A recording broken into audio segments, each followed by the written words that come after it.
Sorry about that.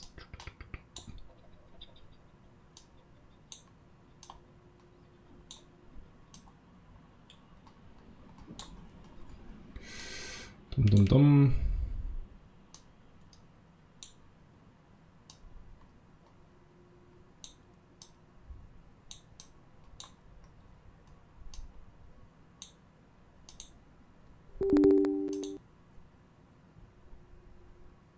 Okay, cool. I just got this like free thing. But we're going to be playing some cash, no worries.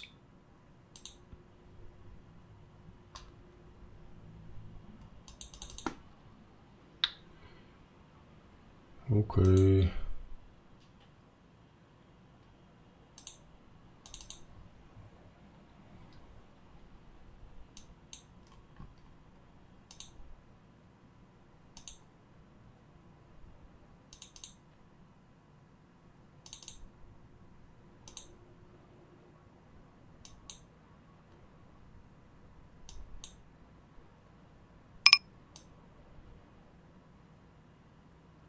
I'm just going to open shop any two because I can't be bothered playing this $11 free ticket tournament unless I get deep or whatever.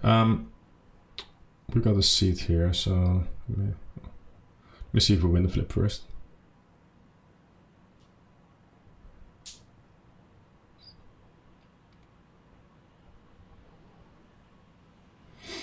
That is a skill. Okay, cool. I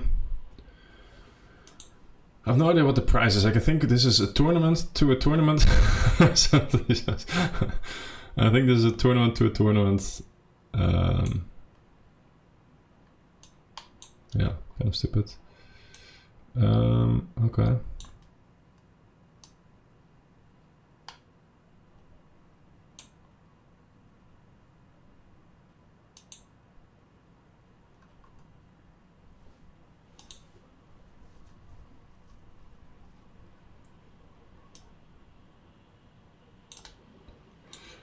Right, I'm like trying that.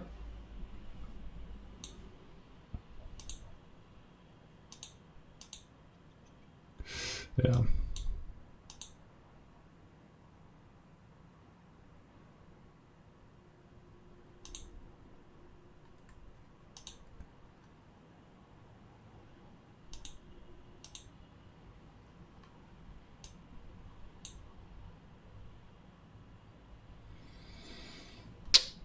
Okay, I'll leave that. It's frustrating. Basically, what we've been doing this morning is not study any anti-games, but I'm working on some CFP stuff. But I can't get it to work, which has been utterly frustrating because I want it to work. So, yeah, I guess I'll have to be patient and figure it out later.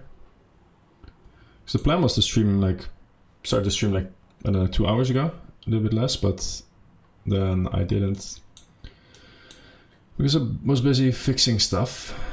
And now it's still not working. Oh well.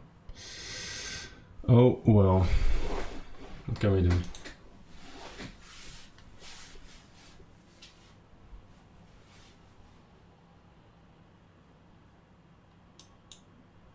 One thing we could do.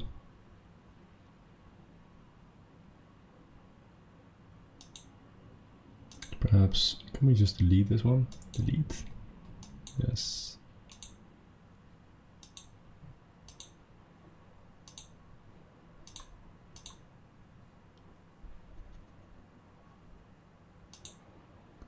Okay.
Okay.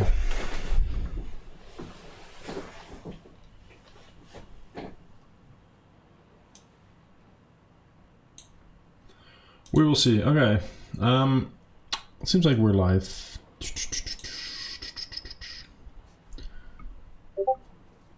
And we are playing some poker.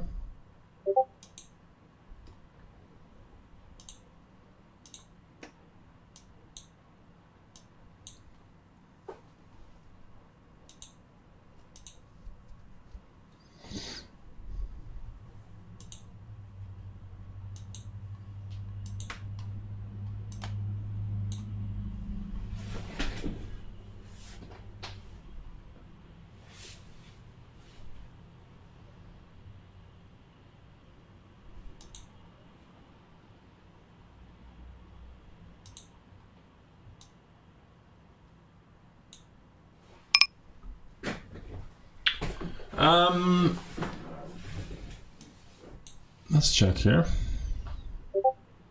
Betting would be fine as well, but checking would be fine too. I guess like this one we bet more often, but I also don't really want him to fold a naked queen, although he doesn't really have too many naked queens, I guess, so we kind of want to bet there. Whatever. We will call here. When we river the king.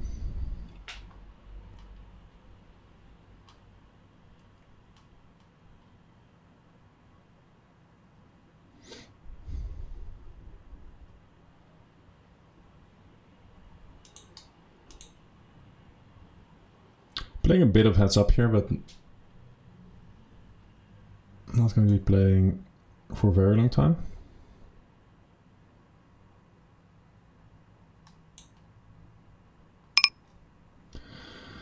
Calling would be fine, raising would be fine. I'm going to call. Let's. Well, I guess heads up we raise more. I have actually no fucking clue, but we'll see. Go to 29.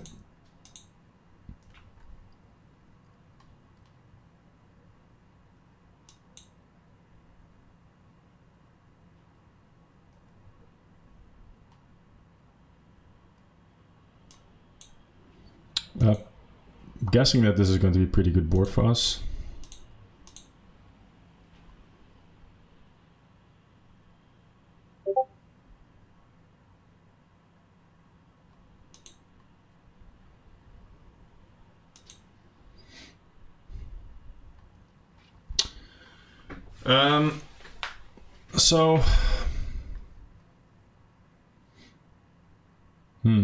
Flush closing card is not good for us because we bet at a high frequency, so we're going to have a ton of air in our range and our opponent is going to fold random diamonds. We are going to be betting them. So basically any board that connects with the cards that are already on the board are usually not good for the guy that's c-betting, especially if he's c-betting his range. We rolled quite low, so I'm going to check back here. And then decide.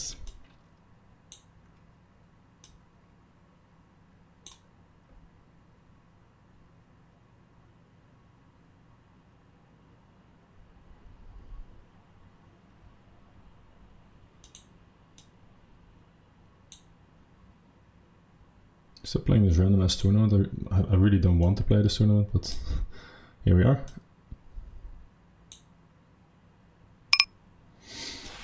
We get a check. We have a very clear check. There's no reason to value bet this, because what is he going to call me with? Like maybe if we have 2 pair we can value bet.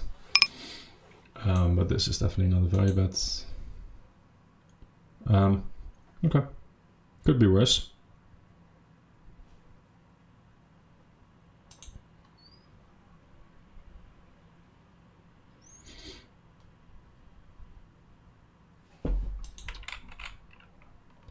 We're getting a reasonable amount of walks, whereas that really shouldn't happen, I feel like, with the ante involved. I think you could just open any 2.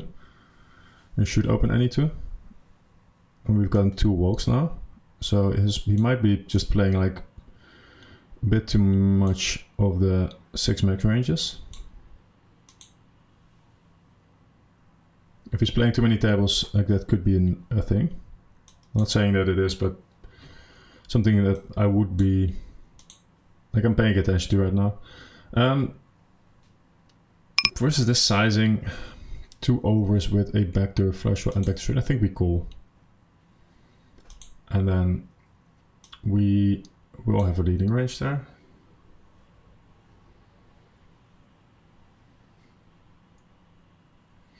Let me see if this guy is playing some 1-2 antes. Maybe he is, right? Maybe he isn't. He is playing a couple tables there. Wait, wait, sorry, I was not looking. He's playing a couple tables of the 2-5. I'm going to check here, like we had our fun.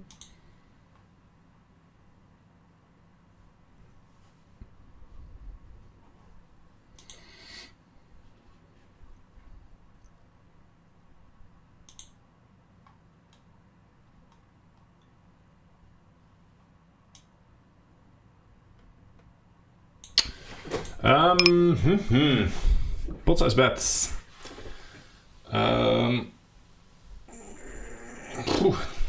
Like 8-9.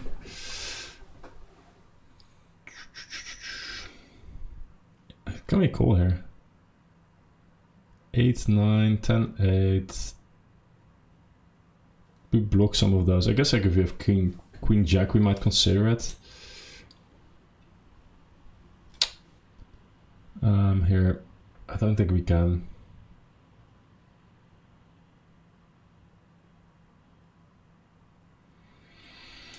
What's up, Risto? Hope you're doing alright.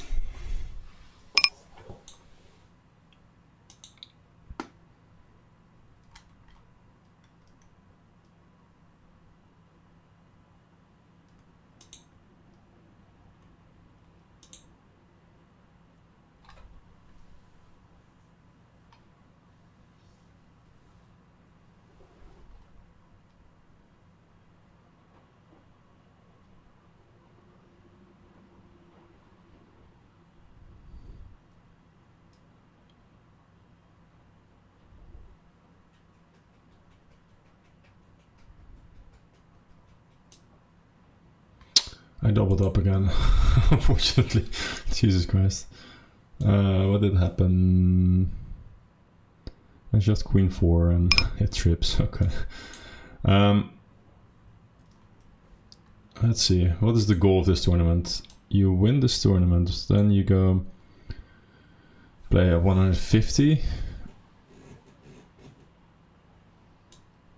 $.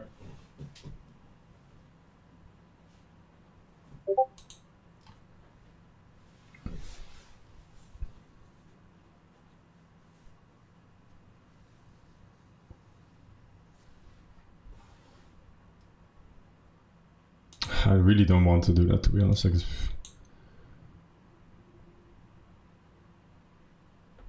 but okay. Let's see. We'll open some more cash tables. I'll just keep going all in this tournament and hope I don't win.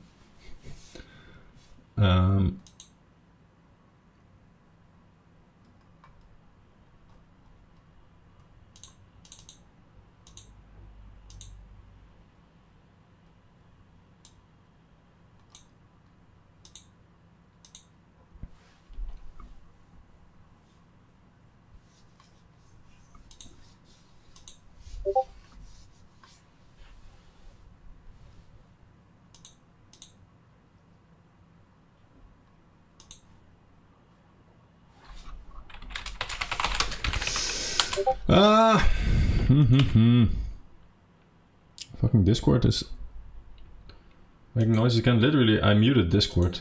It's just insane. Hope this helps, but okay, go in and stupid tournament. Check here.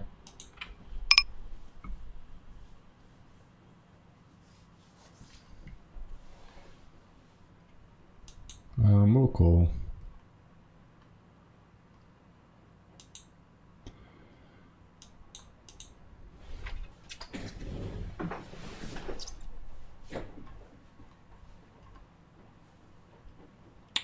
Could be worse.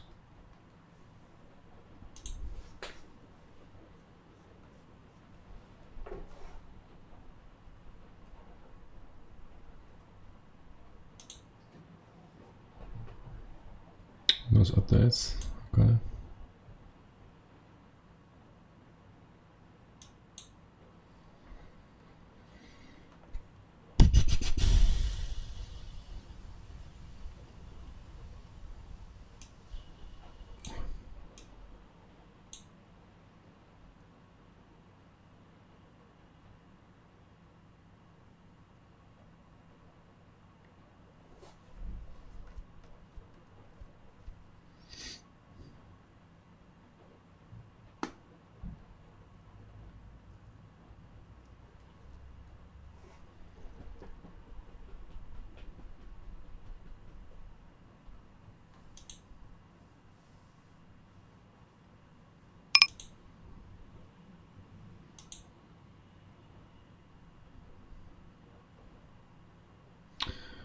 Okay, cool.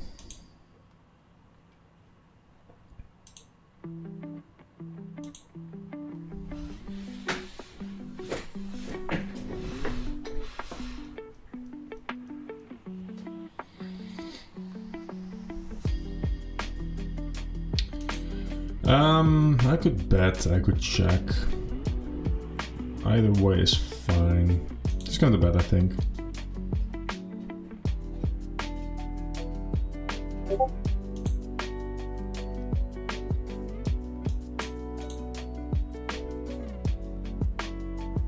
Still I'm just going to close Discord, I guess. Close Discord, focus on the playing.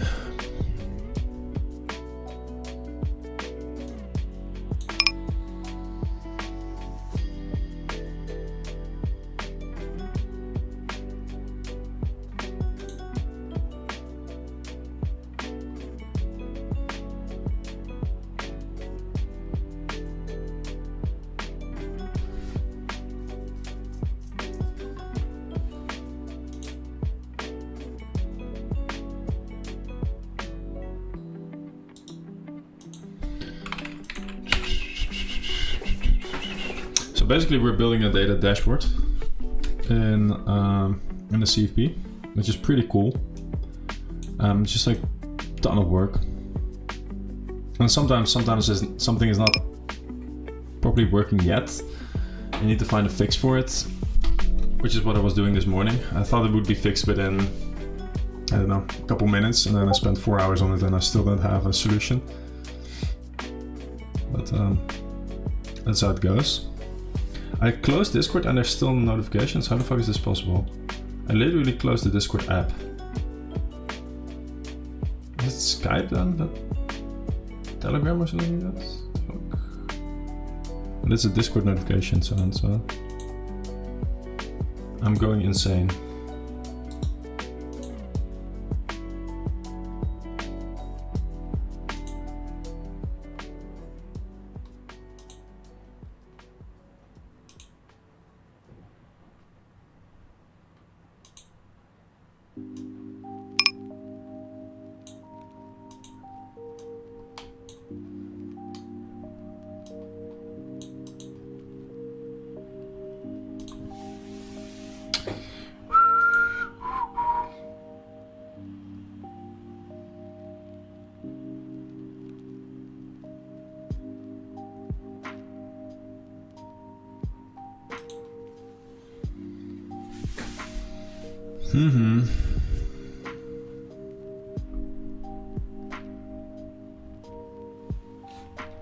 And every time when something like that happens, you have this thing that you want to fix, but you can't. I get this feeling like I want to fix it now. Spent 4 hours, like a sunken cost fallacy, where you have already put in 4 hours, so you're like, okay, let me just put in like 3 more days. Like we're already this deep, so might as well just fix it now.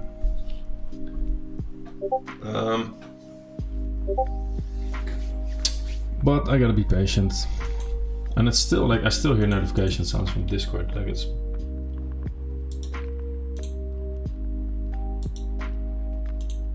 I think it's Discord. Is it like...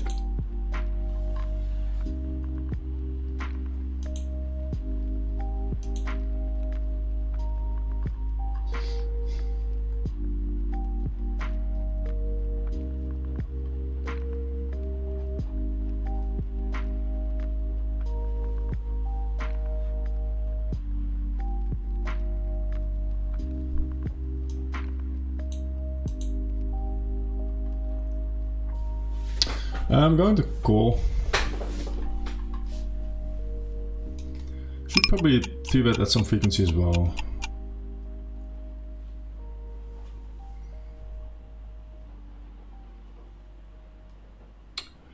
How can I get an RNG like yours? This is from Intuitive Tables.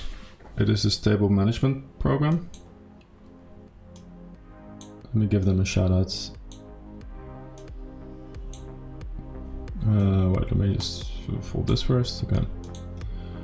So, hopefully this works. Okay. It's basically this program. You can see it all, but called Intuitive Tables. And it's a very, very good program with stellar support. I have zero affiliation with them other than using that program. So, yeah. Do with that what you will. I don't have any codes that you can use. You just go to their website and yeah, like get it.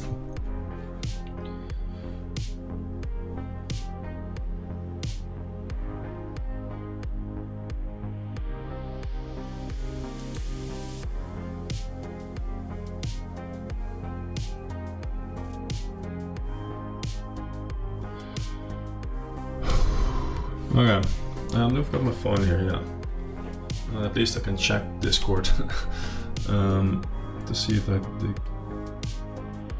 replied in the meantime.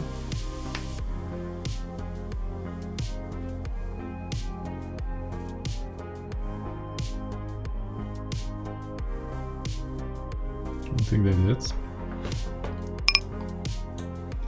I think we call here.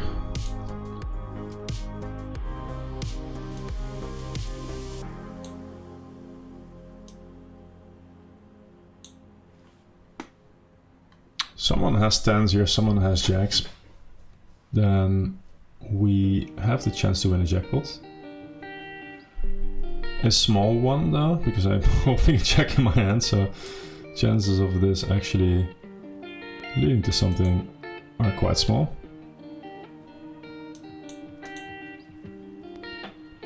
Okay.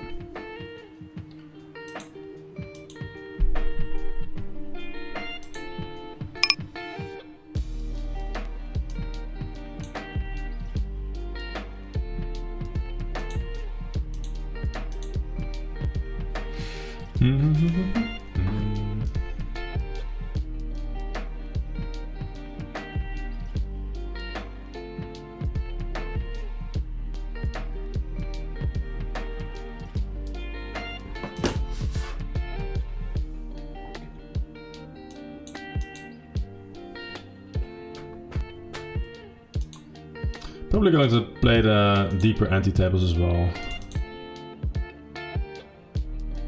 We can get like a decent seat somewhere.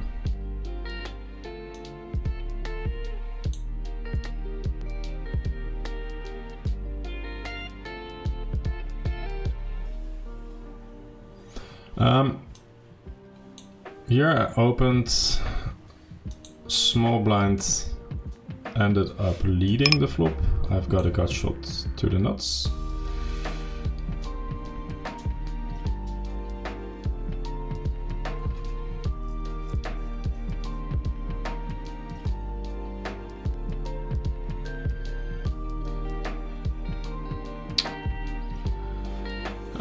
Not entirely sure what I should be doing there.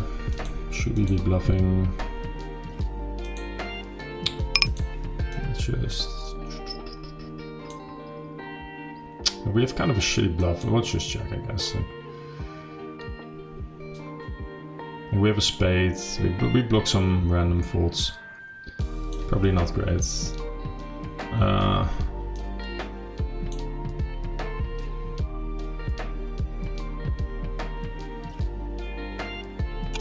Jesus Christ.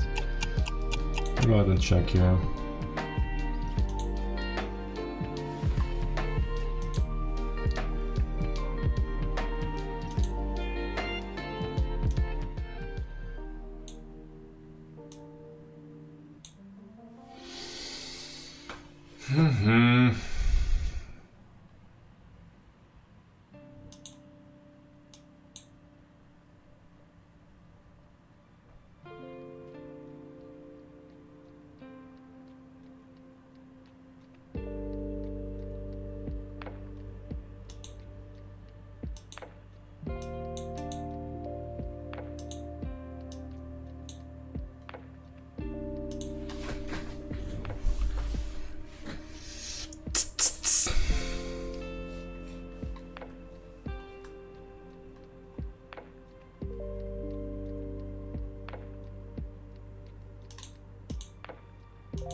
Let's try to play in dollars.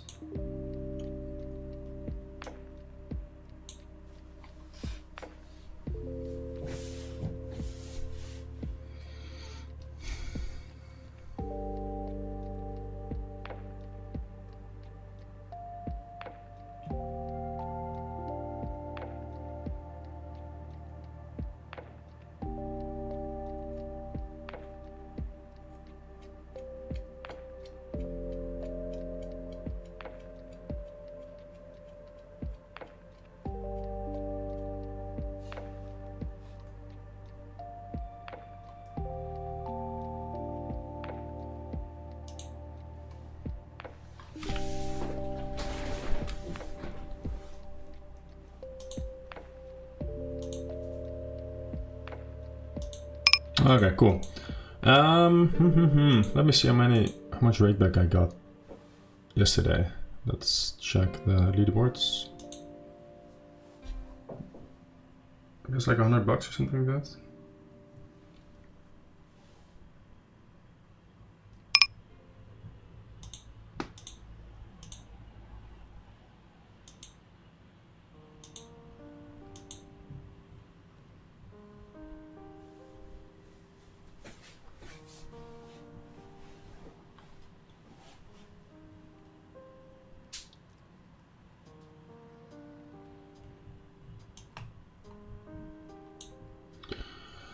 Playing some heads up here.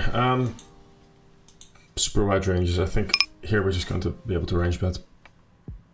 Not care too much.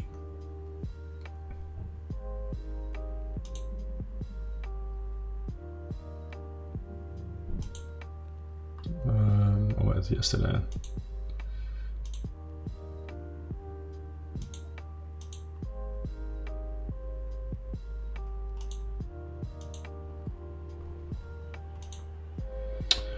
We won $80 yesterday.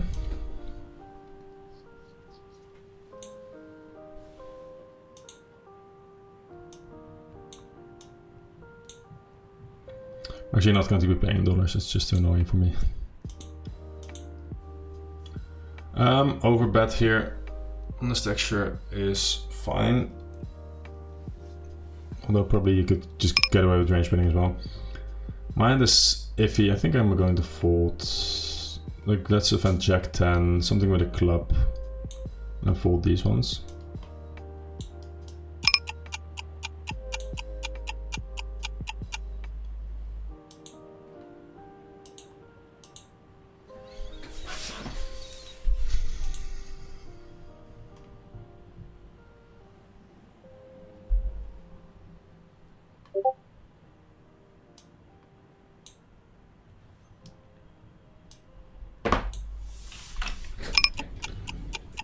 I think the rake is actually too high for me to be sitting and playing heads up with this dude, but I also don't want to grim him.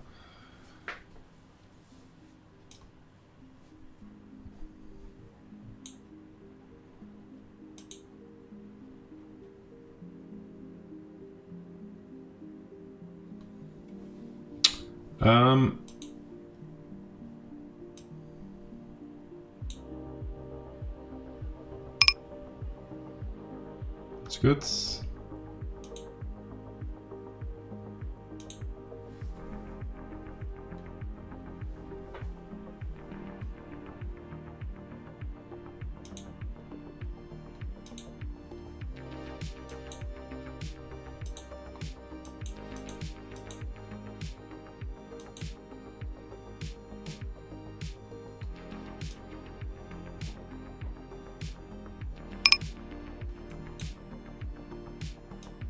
How wide of a cold calling range are we going to? I think we cold call there.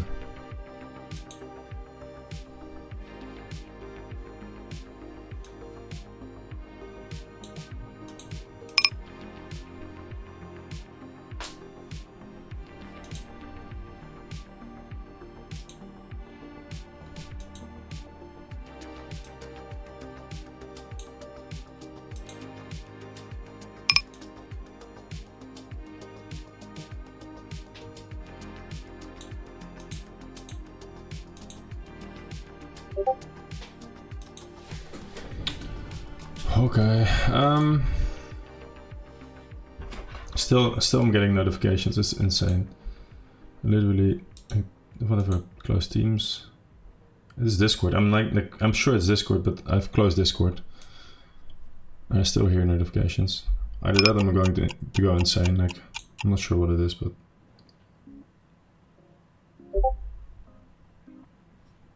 See, like it's still there. Dude, this is tilting me.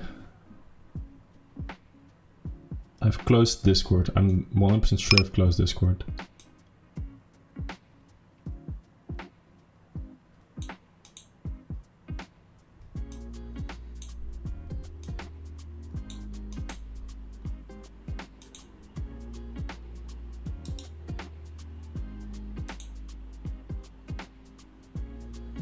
Open volume mixer, let's see.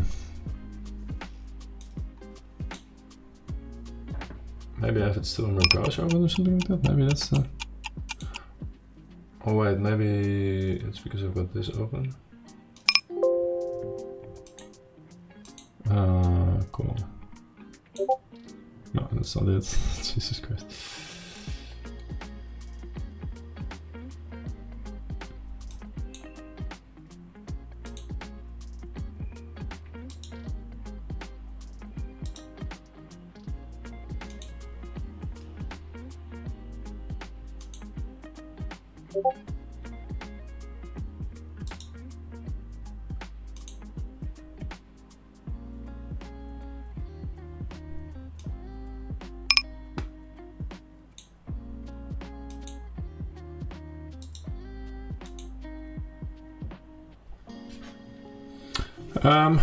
I don't think we have a lead here. He's going to have more King 10, Ace 10 type hands.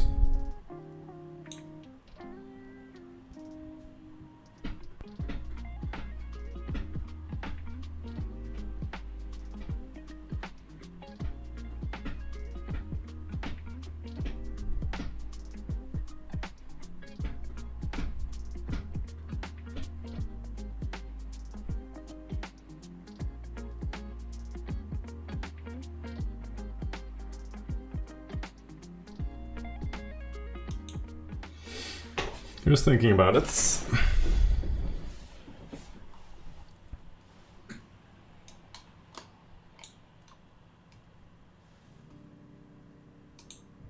I think this should fix it. I think 99% sure that this should fix it. If this doesn't fix it, I don't know. Like I had like 15,000 tabs open, so I'm pretty sure one of the tabs was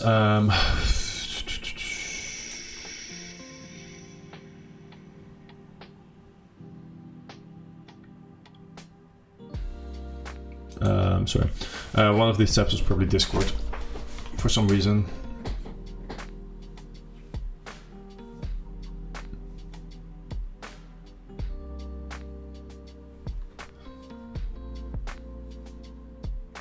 Okay, we're playing two tables. We got two tables running on GG right now. There's some tables of 5, 10.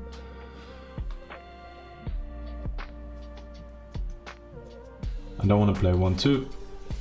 I think we'll just leave it at this for a moment, and then we'll see if we can get additional tables. I don't want to like open any of the 510 tables that we currently have, where it's just like a regular battling it out. Like you're just paying too much rake.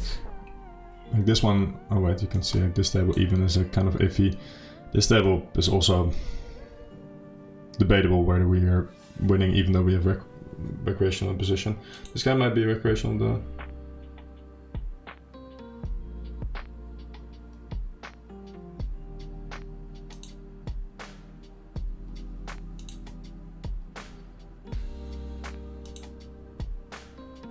I don't know. Maybe? Anyway, we've got a 510 table coming up, so...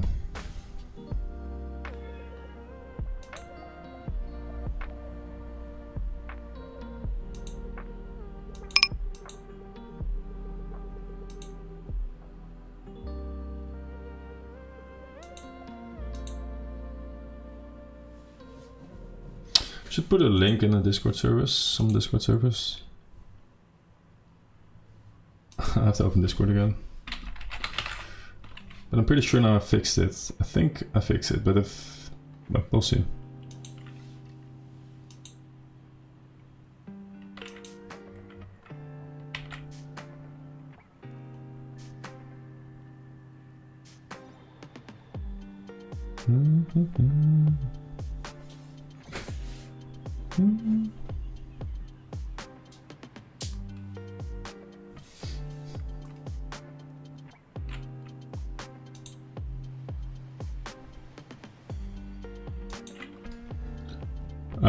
Tempted to 3-bet here. I'm just going to, like, it's a small 3-bet versus a presumed recreational.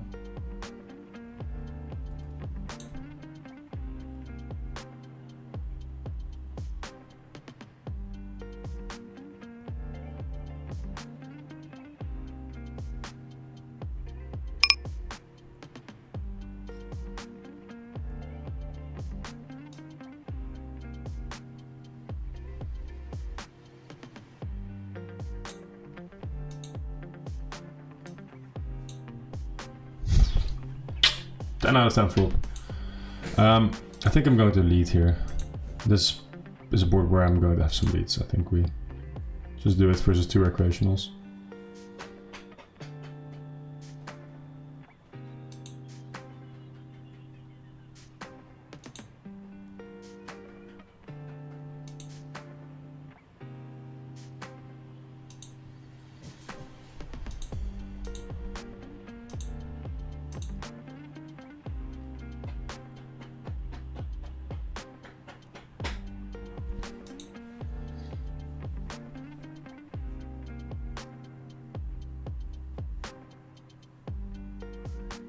Could be worse.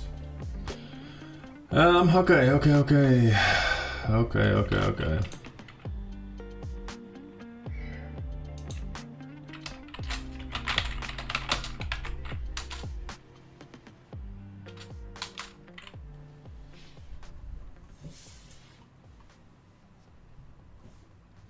Got a multiple recreationals.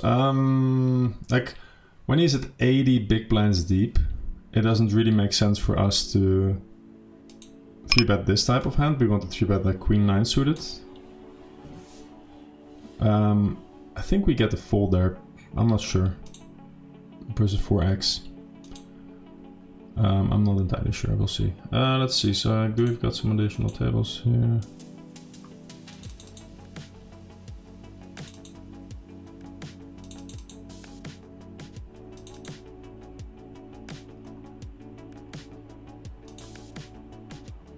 Okay.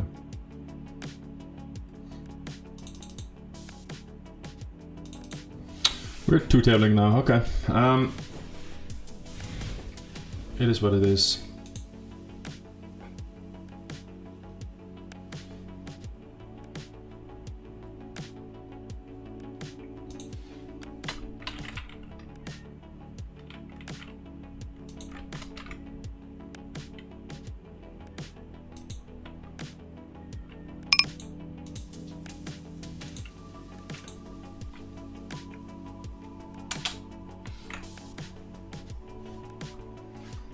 Okay,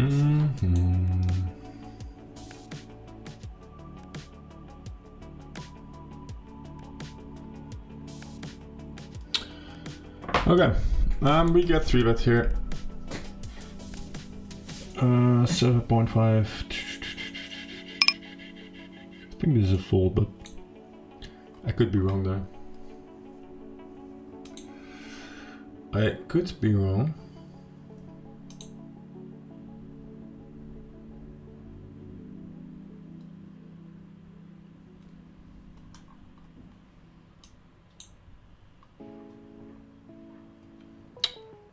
Getting a limp here. I'm going to overlap. I have no clue whether that's good. What the threshold is here seems reasonable with king 8 suited, but yeah. This guy raises way too small.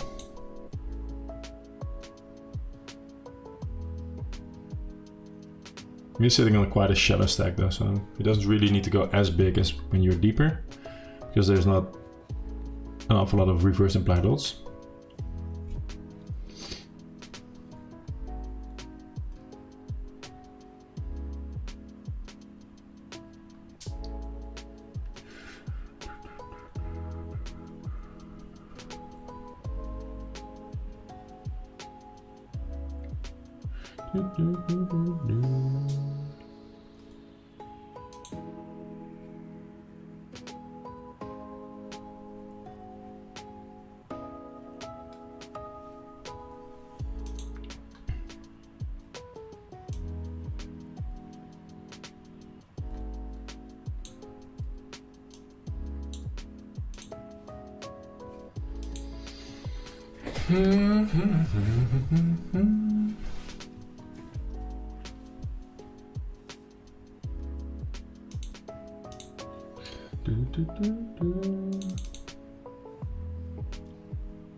This is slightly more disconnected. I think I need to call. I'm not sure here.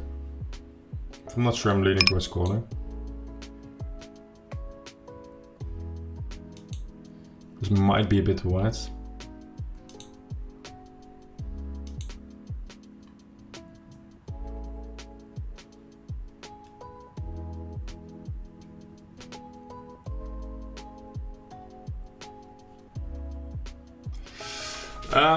Let's go ahead and check this down. White formation, relatively disconnected board. We're going to lose the majority of the times here. But we're still going to win sometimes versus ace queen, ace jack, ace 10. So our checking EV is above 0 there. Betting EV will be above 0 as well in equilibrium. It is a spot where you'd want to auto bluff basically. Let me show you. Because villain is incentivized to just bet 85% of his flushes and straights and sets and stuff like that on the turn. Which means that if he checks back, he doesn't have those hands, whereas we could still have those. And so when we get a check back, when the imposition player doesn't second barrel in a single raised pot, again, when the imposition player doesn't second barrel in a single raised pot, you get into a situation where on this note, where I checked, you want to auto bluff. So if I've got an air type hand, I want to auto bluff. If it's somewhat close, I probably should be leaning towards bluffing. I think this is right about the cusp where we beat some deuce X that checks back, and yeah. Basically the checking EV is high enough that I think we don't need to bluff, but it's close. Thanks, John Mari. Hope you're doing right.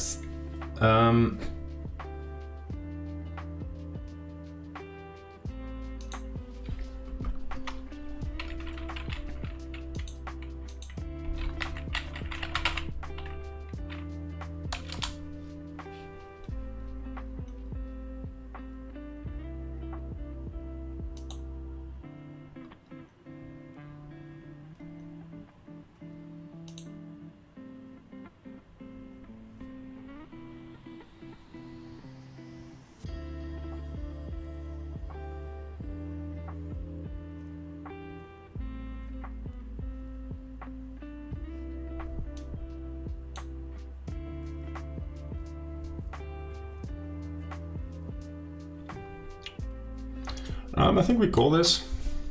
This might seem wide, but we are in position. It's a 2.2x race where there's a ton of different, a ton of antes involved.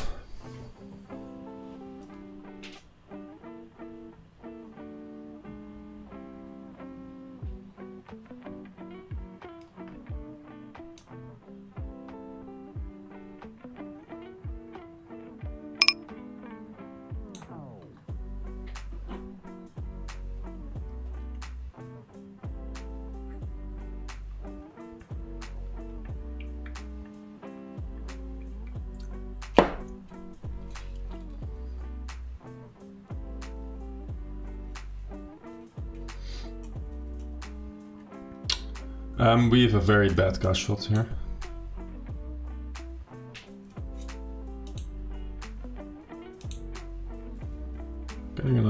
Almost got another seat. Very clear open here.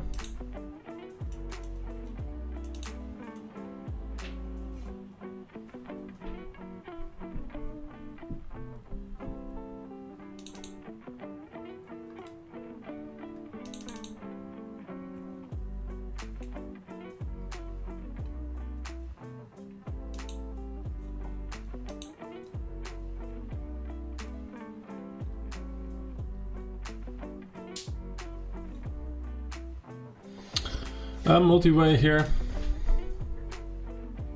Could bet reasonably often here on this texture. It's a pretty decent texture for me. I think checking is fine as well, and then let this guy decide. If he bets small and this guy falls, we're going to call.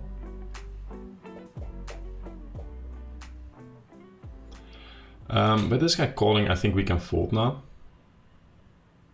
Got a pretty decent price, but we have only one overcard. Plus poor visibility. In other words, we're going to get a bet on the turn quite often on this random 9, and then we don't get the showdown. Or it goes check check and he bets now. If he doesn't bet, he probably has a pair.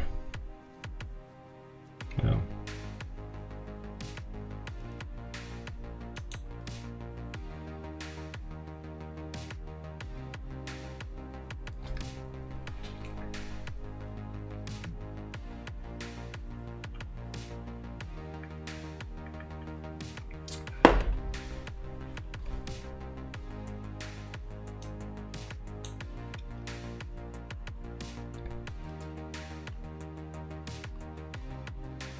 This is relatively close.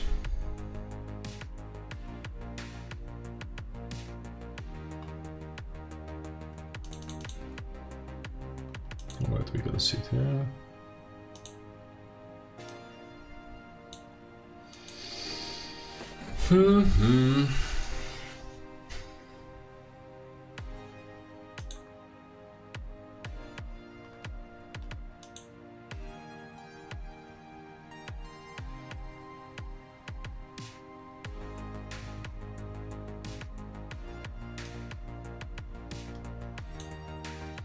I'm limping range here.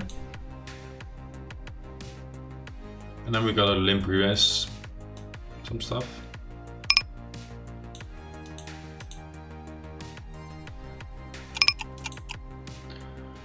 I think he should go bigger. When I say I think, I honestly mean I think. I have no idea, but he should be going bigger.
Going a bit smaller here.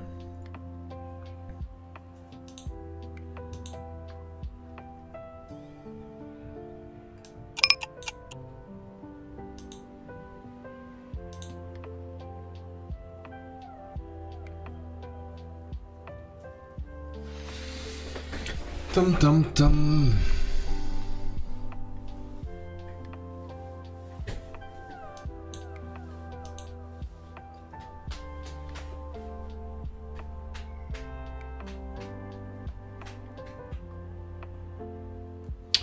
I'm going to call here. I could 3-bet as well. I'm rolling quite low. That's cool.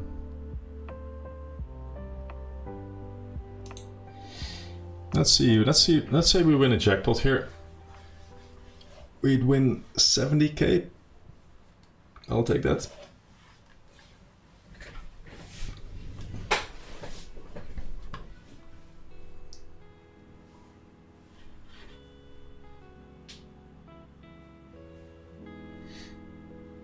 The shallower the stack, the less my backdoors are worth here. It's also multi-way, which makes this a bit iffy, whether I want to call or not.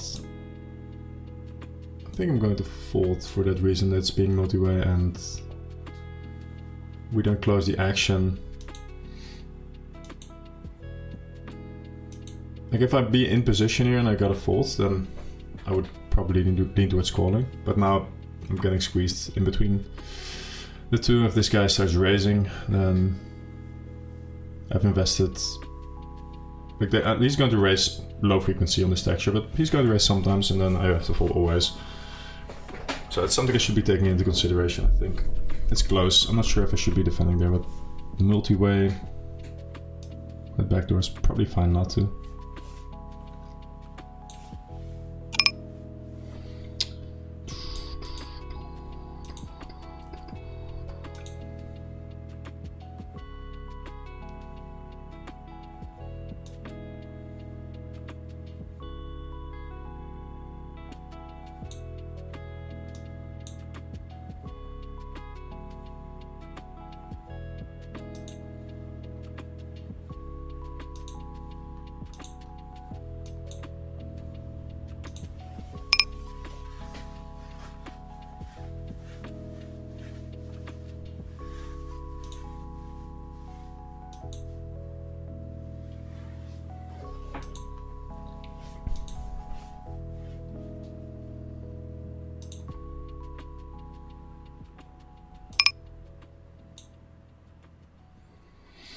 Hi, Mr. Thailand. Hope you're doing right.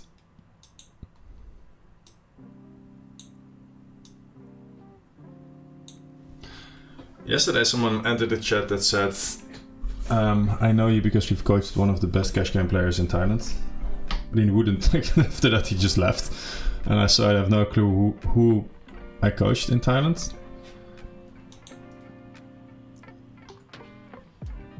I have no idea.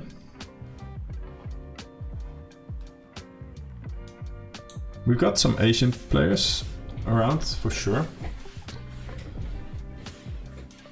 We've had some Chinese players, we've had some Taiwanese players. We've got players that moved to Southeast Asia.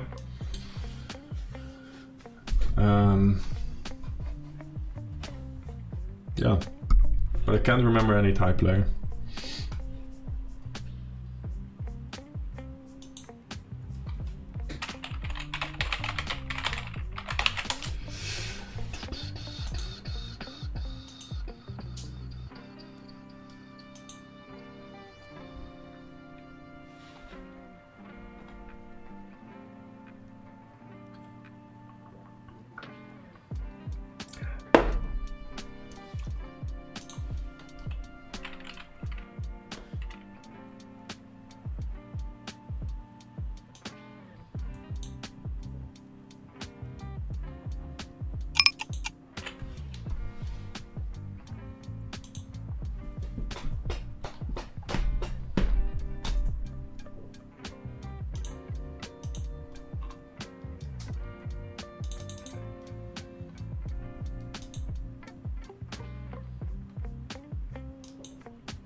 Going to go to like 13 here. With the stack that should be fine. Pretend to be thinking about this a little bit.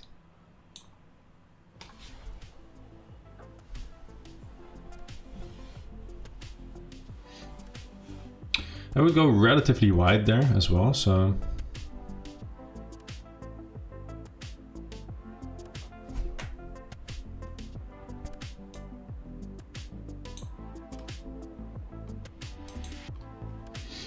easy call. Queen 9 suited.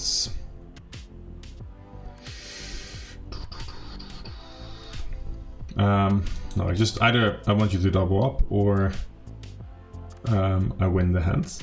Either way is fine with me. Though me winning the hand is definitely a bit more fun.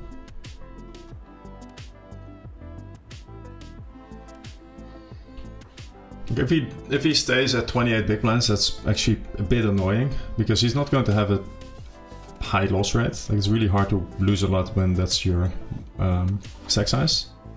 When you're deeper, the loss rate for the recreational will be higher. And so we'd want him to either be deep or we just take the stack now. Both are going to be fine. If we go for the run it twice option, then we have the opportunity to split the pot, which in itself wouldn't be a horrible solution. But in this case, I'd prefer him to double up then.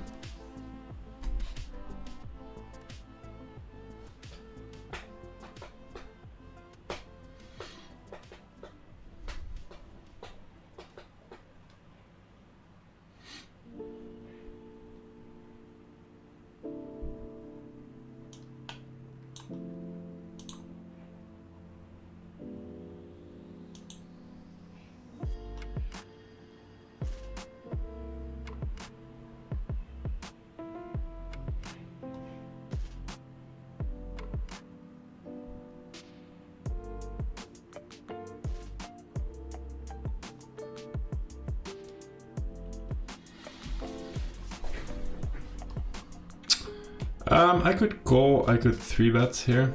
I think I'm going to go for a 3-bet.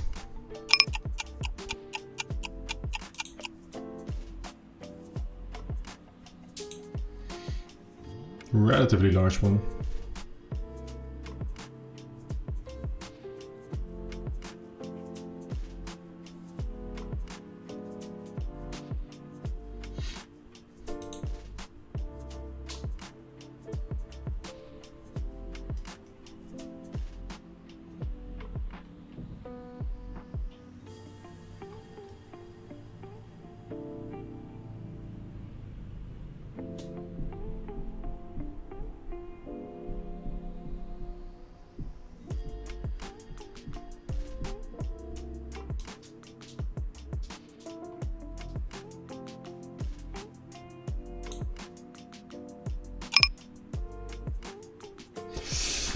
Still thinking about the solution to my problem for like the thing that I have in the CP. You see me wandering off, I'm like, how do I fix this? Do you only focus on 9 max anti-tables nowadays? Or it's because of the stream? It looks pretty tough but interesting because of the deep stacked strategy. Yeah, so I decided to focus more on these deep stack tables because I didn't really like, fuck, gotta quickly get a seat here. I didn't really like playing the Russian cash and streaming at the same time. The regular tables can be very competitive in getting seats. At 5-10 and 10-20 at least. Like, if I just open a random 5-10 table here, you can see like there's 5 people watching this. If we were to go ahead and let's say we click a seat here, then usually within a few seconds like the entire table has been filled up, which is a bit annoying. And sometimes they're not running, so I decided let me just focus on these anti-tables instead.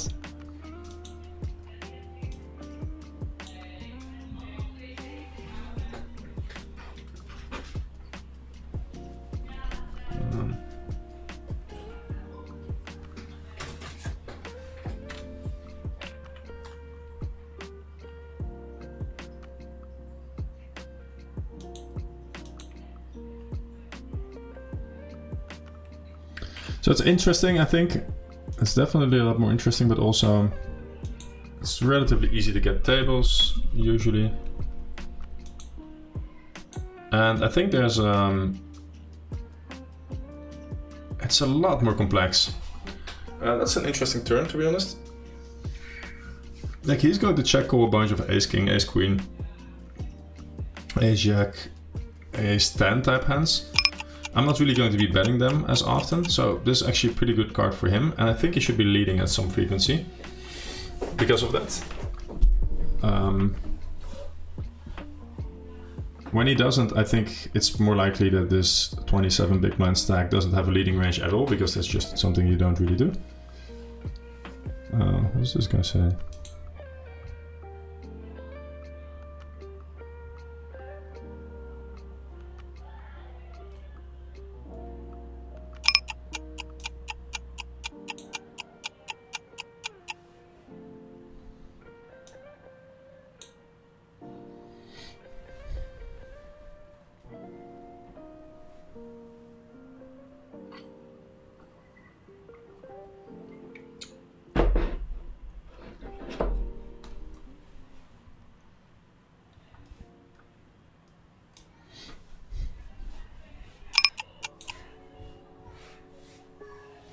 Should go bigger here. Oh well.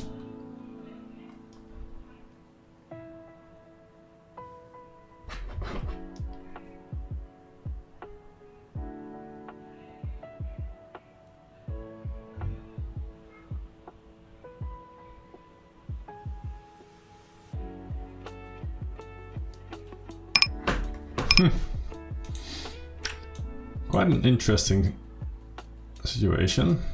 I think I'm calling, but it's kind of gross. Get a quick check.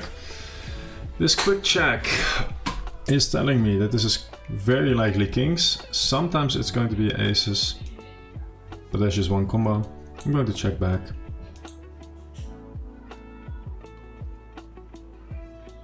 Sometimes might be something like ace jack, but the chances are small. I think we just bet here. I'm going smallish.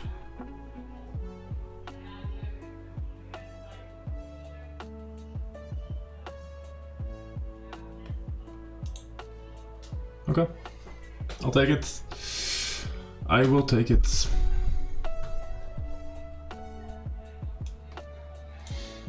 Here versus Beluga. Gotta call my entire range.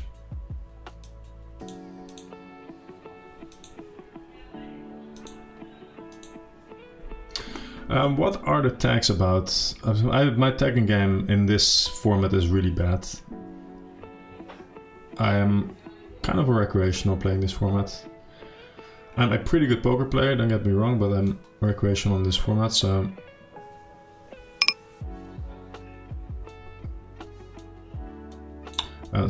For instance, like here I tag this guy open king 3 offsuit on the button, but this is just a standard open on the button in this format.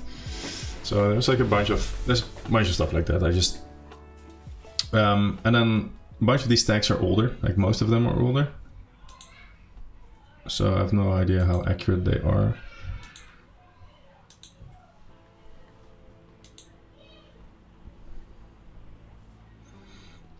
For instance, blue on this guy is definitely not correct, because he seems to be playing pretty aggressive in this format. Blue, passive regular.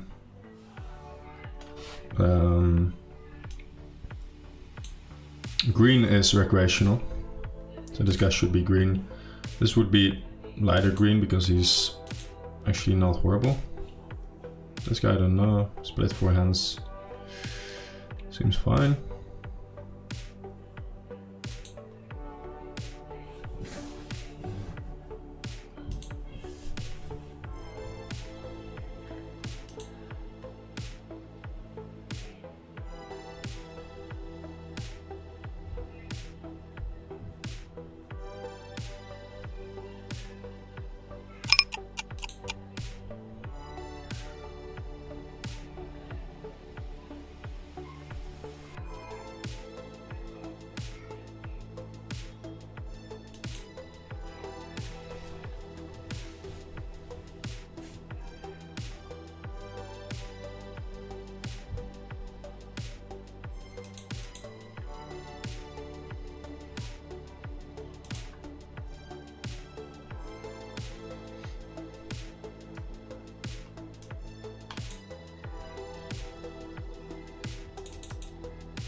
We will call here.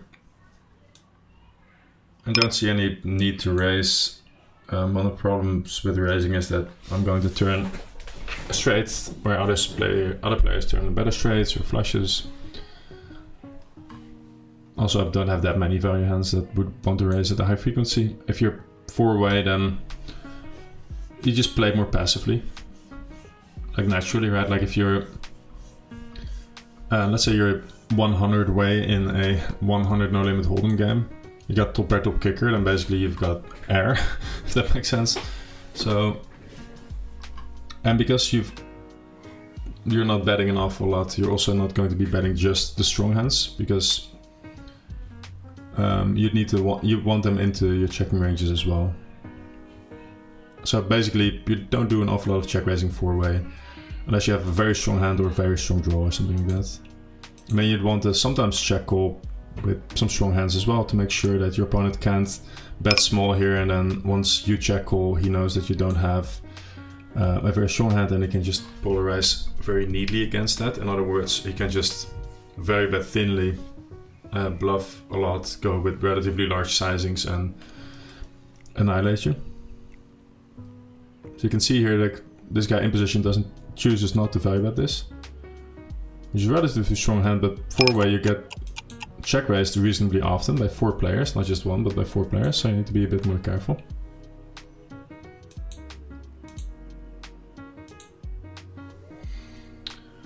We are 4-tabling currently. Well, in the meantime, I'm still thinking about how to fix my problem. But yeah.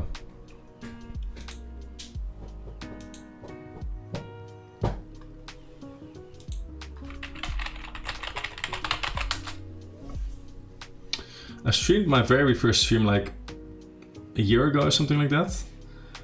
I got this email from GG saying, "Thank you for your application. To qualify for the program, applicants must meet the following criteria. Streaming in poker category consistently for the past few months." I'm streaming only on YouTube, so I'm not sure if what that means.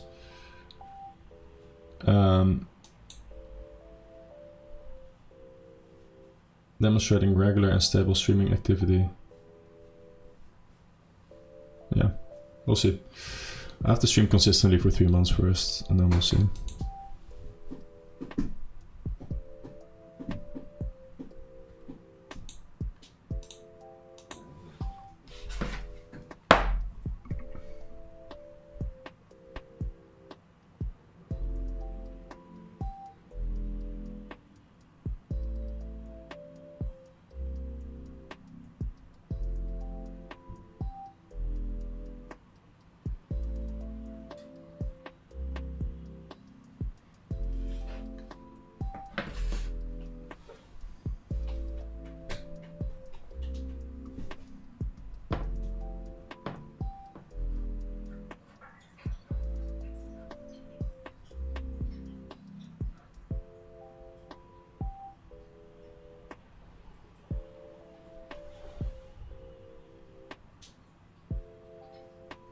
And we got a limp re-raise here.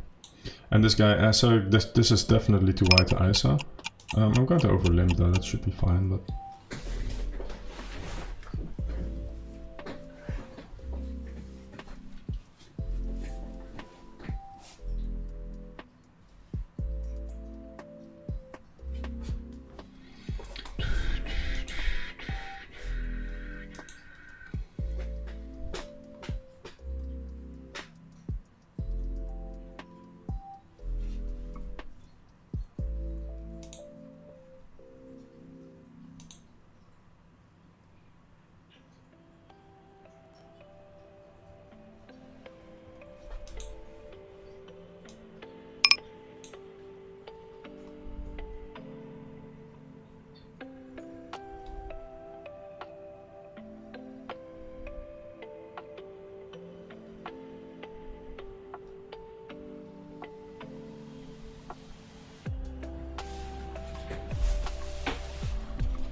Sometimes squeezing, but like not really interested in squeezing here because this guy's at 31 big blinds, so I'd have to run it somewhat often versus him. Also, this guy's opening from early position, so my queen jack is relatively speaking not that great.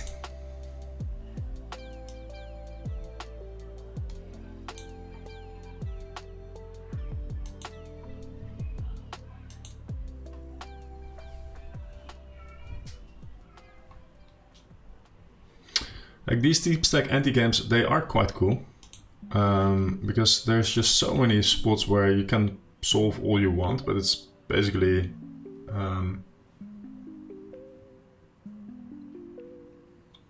wait, sorry.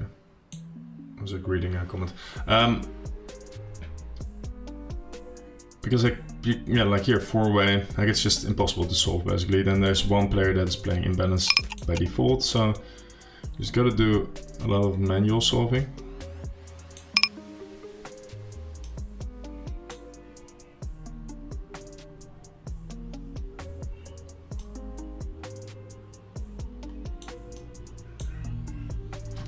Wondering how incredibly tight the first player should be in terms of value raising versus a bet in a 4-way pot and 2 players behind him. It's kind of crazy. I think like a lot of the times you'll see that solvers elect to not raise, not have any raising option, because otherwise they end up in a spot where, especially when they're in position, they can get the value later easily. If they don't do that, then, and obviously sometimes you have a raising range, right? But I'm not saying always you're not having a raising range, but in a bunch of spots you wouldn't, because that range would be so narrow that you're better off. Wait, let me just see if I want to fold. I think I fold here, but I'm not sure. I should have called it. Looking back at it now.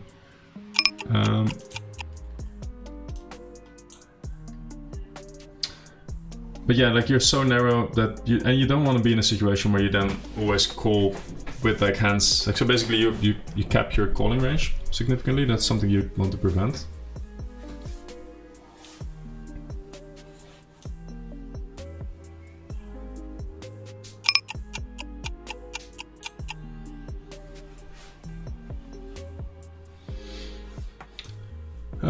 Calling here with hearts. I would fold with spades, or actually I could fold here as well. Like this is a very strong bet. Having said that, I think I'm just going, like I've got the absolute worst hand now. I think I just want to overbet. It's really hard for me to have a worse hand in my range here when I don't really call backdoor hands 4-way.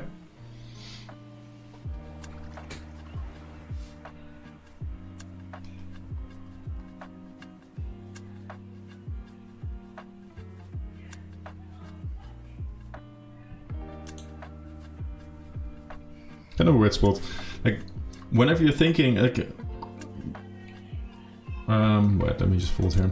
Basically, when I said, okay, I'm not sure if I should have called here, that should also mean that we have a very weak hand, right? So it's very tempting to then, like, when we get a check here, to check back and go to showdown. But we just said that we have a hand that shouldn't probably even be here, so it's that weak. And then all the other hands that were weaker than this hand that we're calling, like Queen Jack, Jack 9 maybe, Ace Jack, those hands are now stronger. So like I've got the absolute bottom of my range, but I do block some calls, and it would be kind of nice if he folds a king or like something else.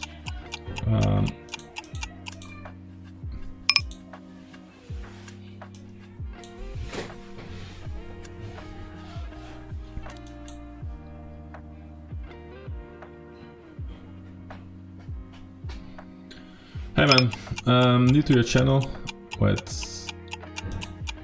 New to your channel. Really enjoying your streams, thanks for doing it. Some great insights. Thank you for the kind words, man. That's really nice. It's funny, like I've made a ton of YouTube videos and I always got like a shitload of hate on them.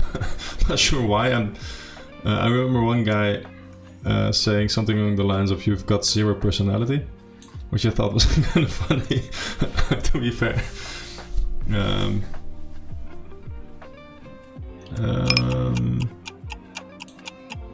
I've got a fault here when he races, I think. It's tempting to call.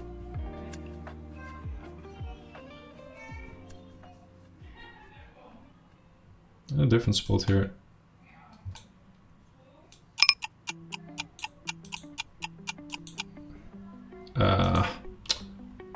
Just stupid.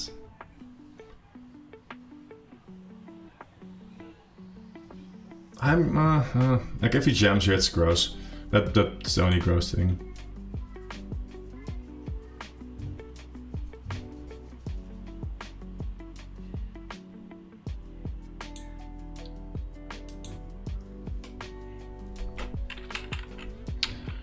I'm not going to do well here.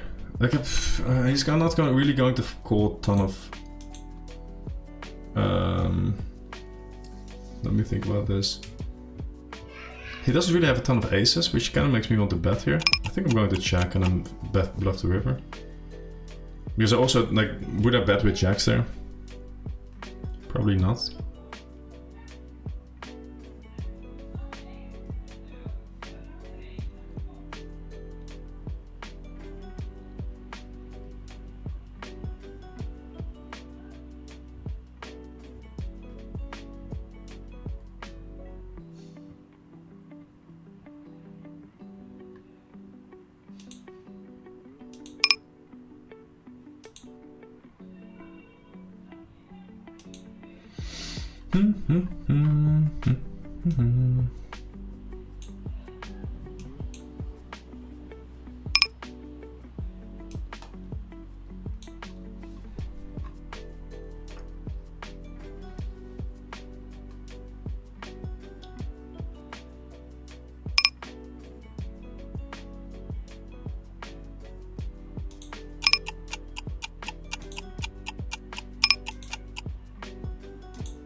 Got some interesting hands here.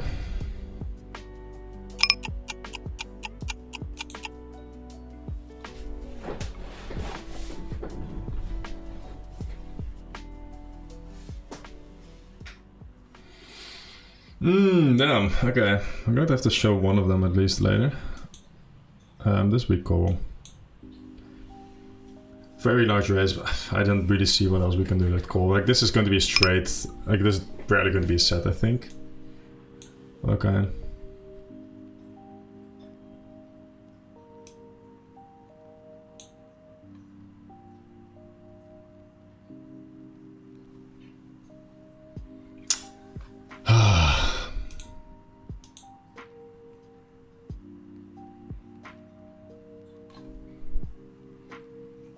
Yeah, that's gross.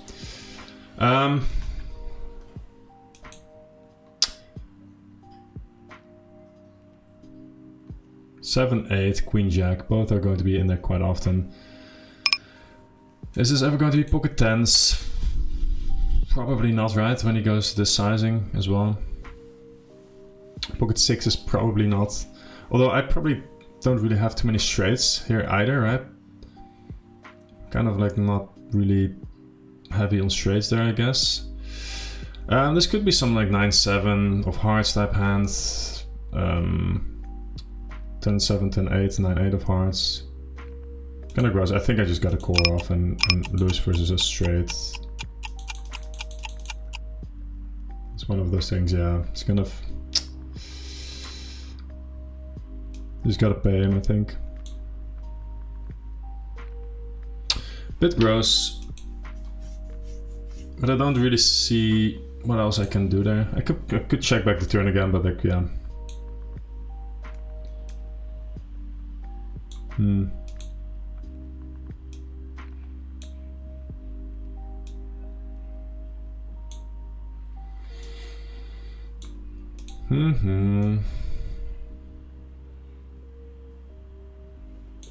Like the problem is there is, let's see, yeah, like I might fold river, to be honest. Maybe folding river is just the best.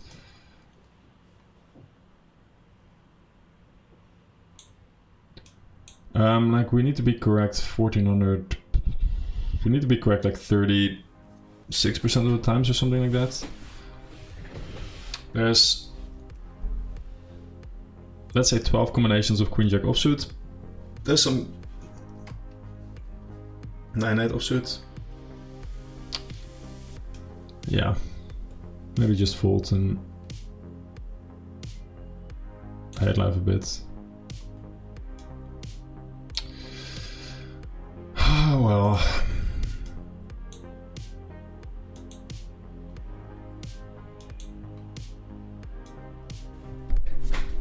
Like we underwrapped our hand quite a bit as well, so it's kind of gross.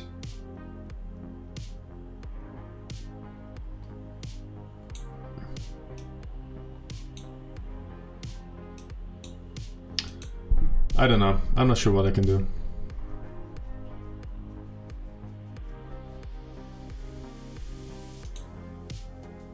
Might be able to fold it. I don't know.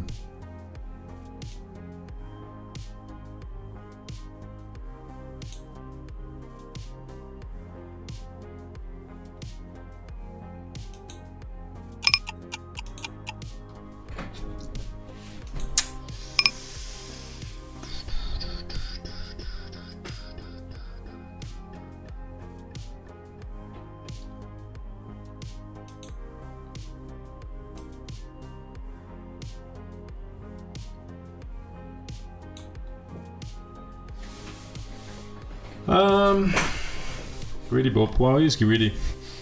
We gotta give him that.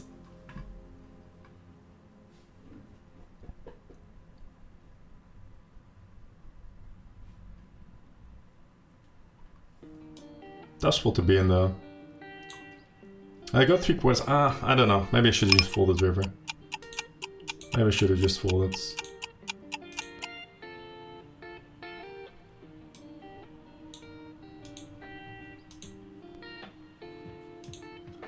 Maybe I should have just folded.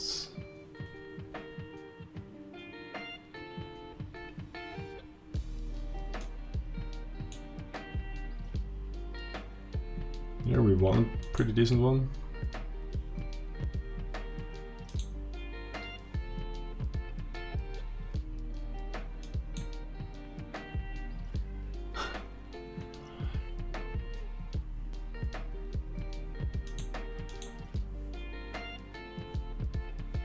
I think I should have folded. Like there's too many offsuited combinations of straights for me to want to call a set there, I think.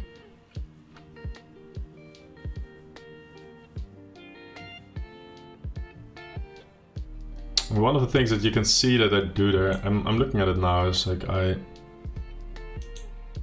do some random combo calling.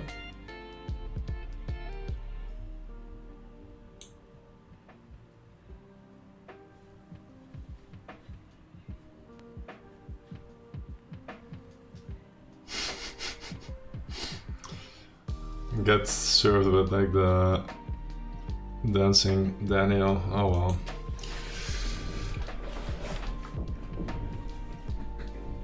Like it can be a horrible call, right? Like if it's a horrible call, then I would say I wouldn't have made it. I've made some horrible calls in my life, but like then it wouldn't be something where we want to think about for quite some time.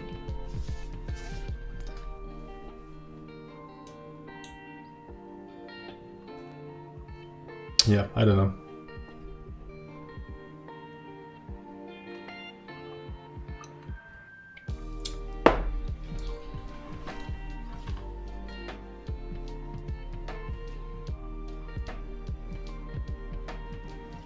That's always frustrating when it happens, right?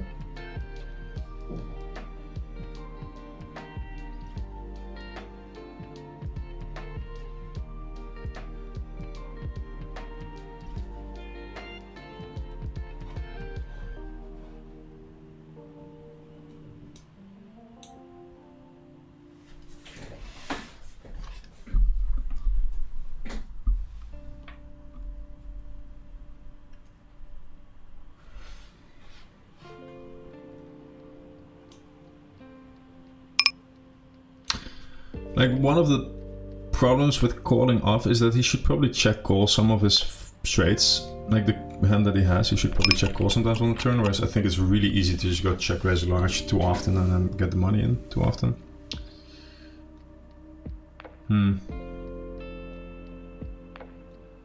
Bit of a frustrating spot, but yeah, gonna shake it off, continue.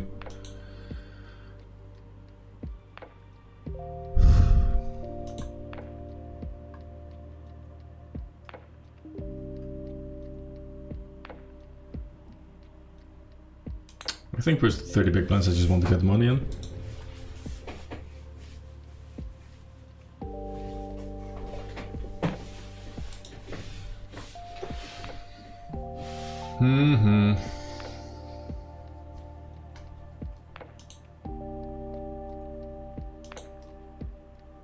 He's sitting at 8 VPIP, but on another table is higher VPIP.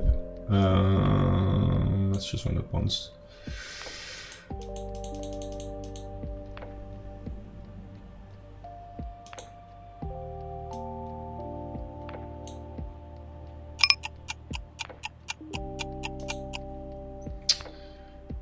Dear Lord.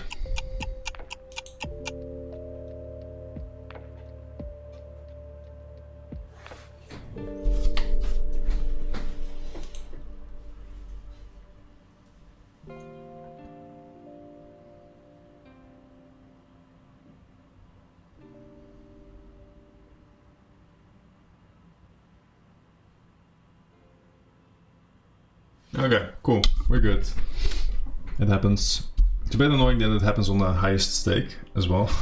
I'm playing 3 tables of 2-5 and then 1 on 5-10. And you get a bit more of a kick in the teeth when it happens, I guess.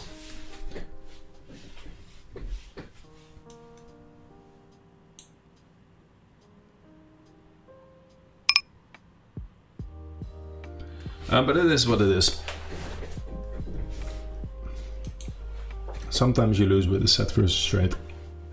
Best thing I can do now is just move on, try to make the decisions that are yet to come as well as I can. And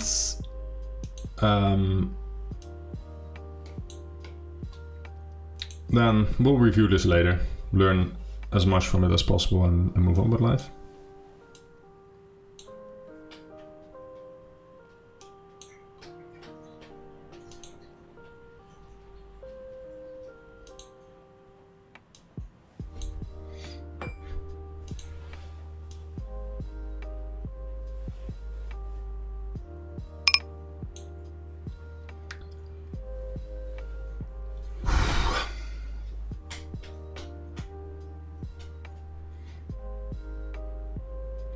This is definitely a reality we're going to have to go through somewhat consistently though. It's just part of what we do.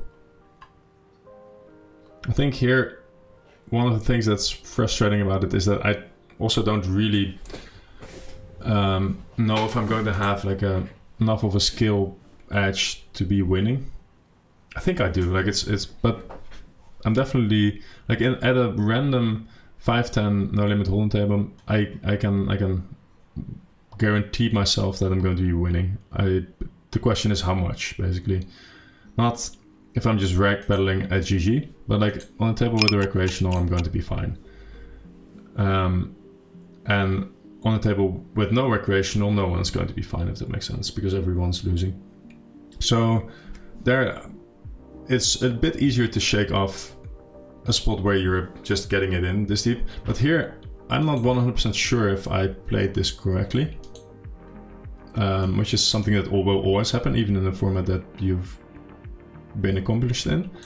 But the problem here is that I don't know if I played it correctly, and I don't know if I'm actually winning or not. Whether my skill gap in this specific format is large enough that I end up punting in a bunch of different spots.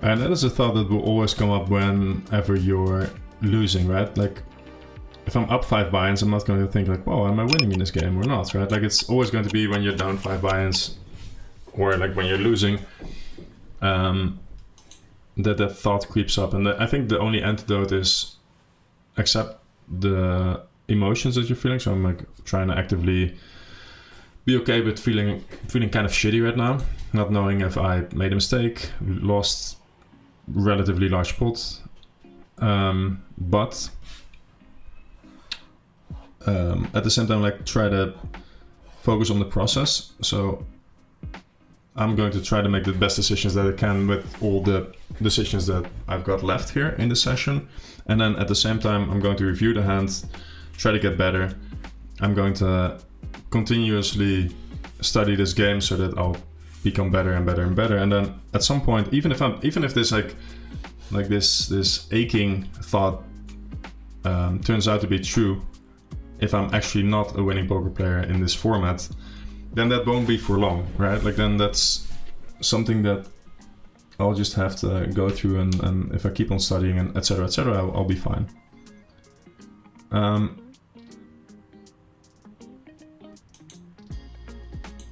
Going to go for a bit of a wide ISO here, probably too wide, but it is recreational, so.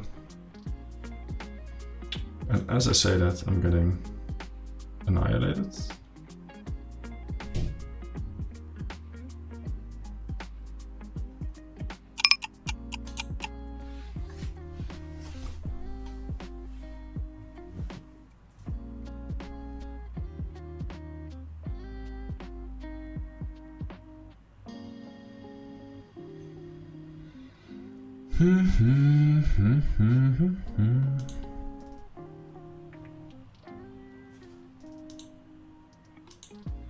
What would help is try to see how much I'm down now.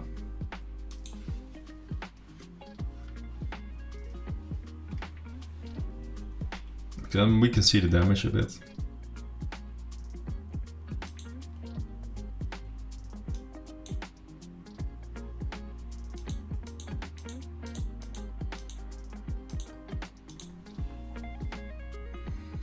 $1,500, okay. Just 1,500, that could be worse. We'll just have to win some back, I guess.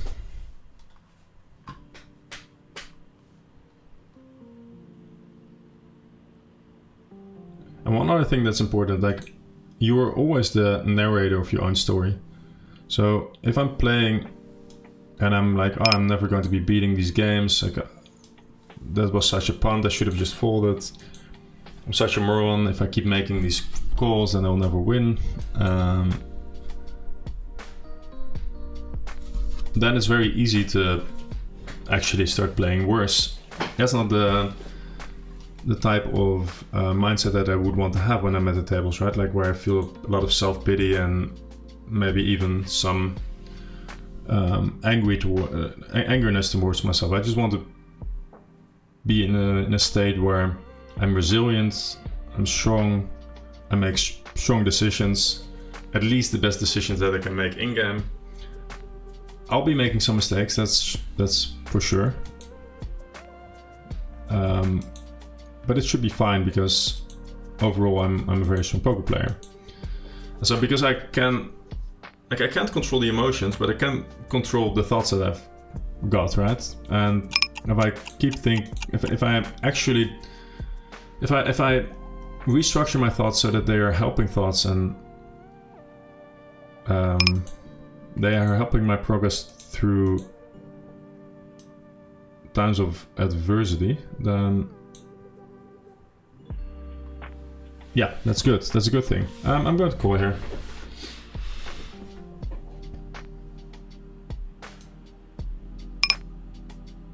A red queen would be great. It's not a red queen.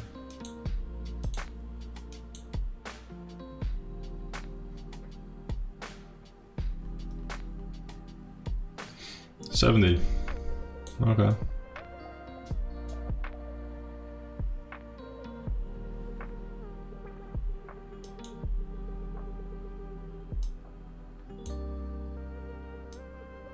Here we got a stab by the imposition player.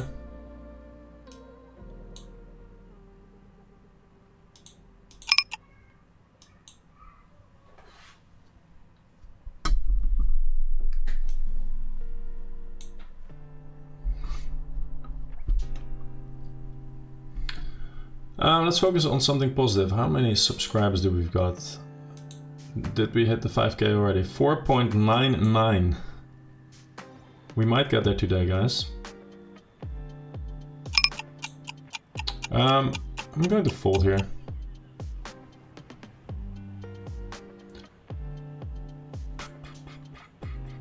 Oh, how many do I have exactly? Let's see, YouTube Studio, I guess.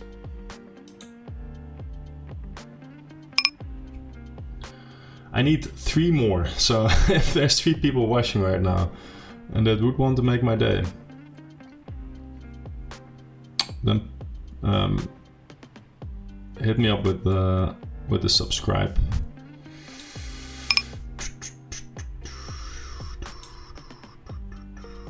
I'm going to call here, like, gotta call heaps with the antis involved. Let's see if I refresh. Yeah. We are getting close. I can't always bet here. I'm going to bet this time with a diamond in my hand. It can't be too bad.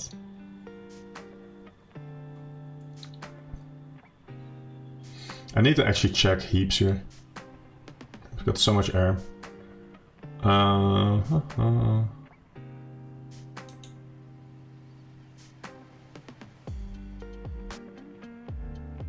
Don't really have bluffs anymore, I'm just going to block it, I think.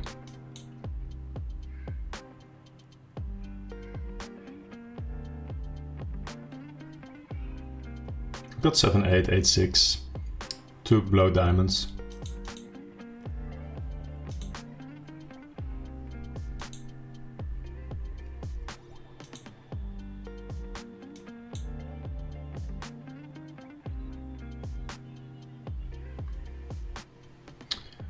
I think I'm just shoving with like 5 big blinds involved in the middle. Oh, let me just shove. It's so annoying when that thing starts ticking, when that clock starts ticking, like my PC starts shaking up a little bit.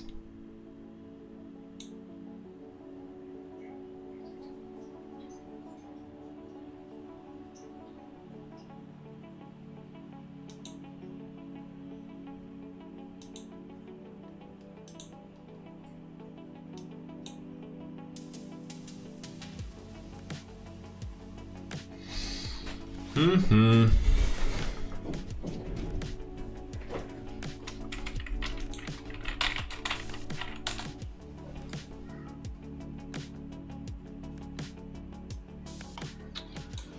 Two ladies.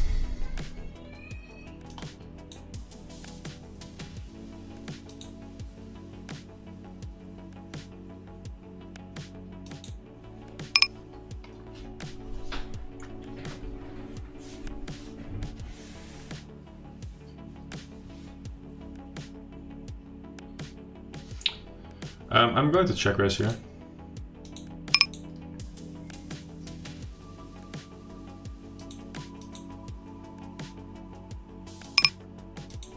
Still going to check raise the turn, I think.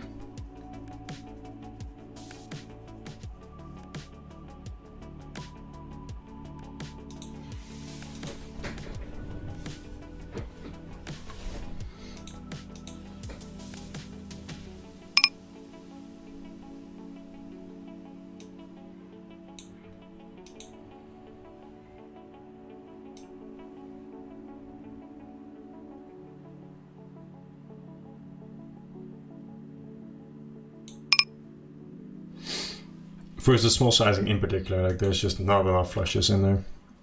I think I can check raise for value there and be fine. Could probably check raise a bit larger as well, smaller as well, and try to reel him in a bit more. Because playing for stacks will be tough.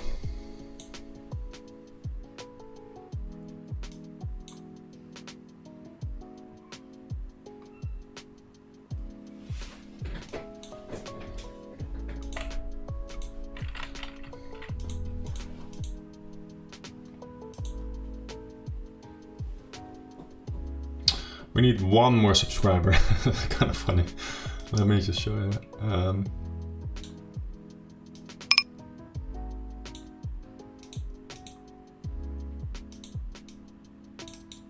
Let me open this fucking hand, okay.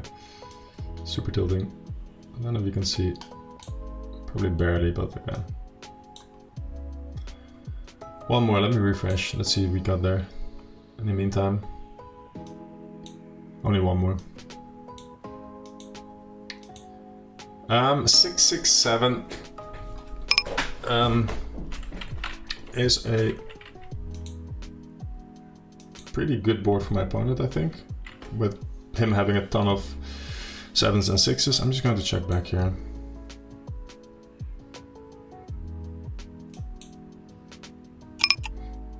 Don't really see value in betting here.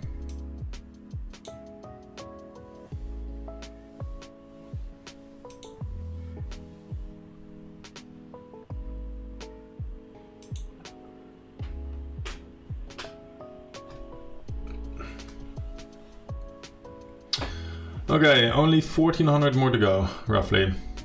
We can do that.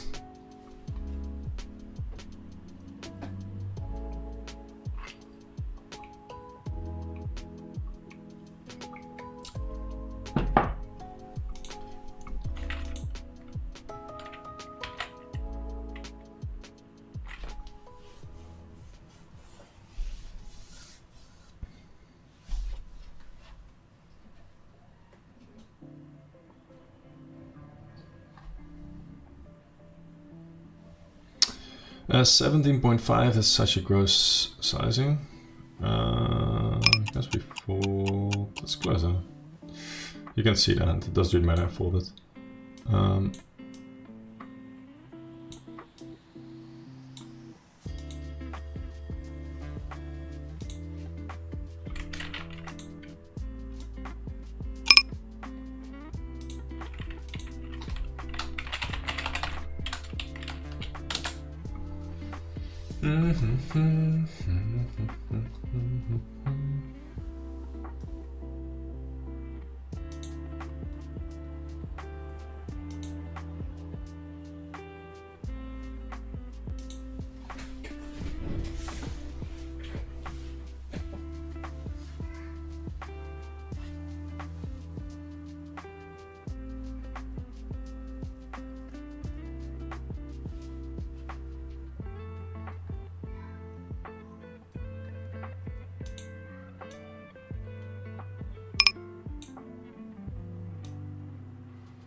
Let me call here. Guy should flop a 9. Take this guy's stack. Back at break even.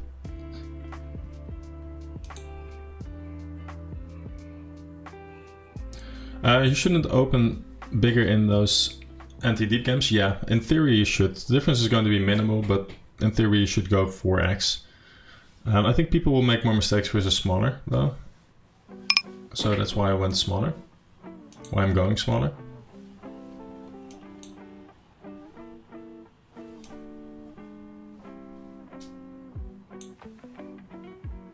But in theory you'd want to go 4x.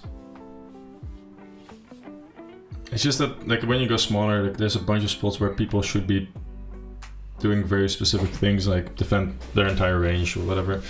It's really easy to miss that.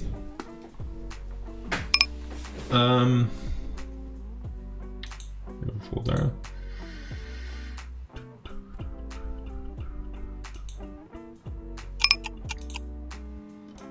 I'm going to bet here with my flush draw. This is not great in theory, I think, but in practice probably fine. Because we are going to have reasonable amount of 7x when we cold call.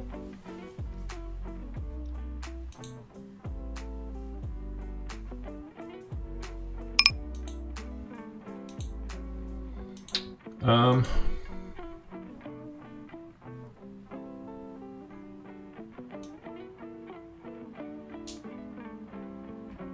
do we do here? That's just bad, hopefully.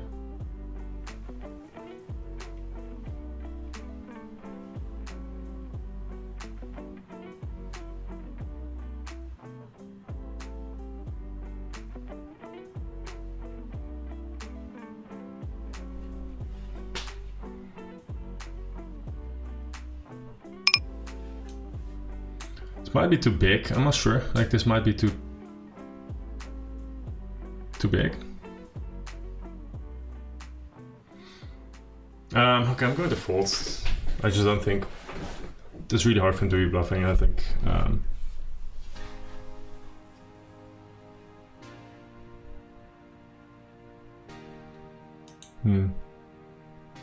don't think Boris is going to value raise. So I'm just going to fold here, hide life a little bit.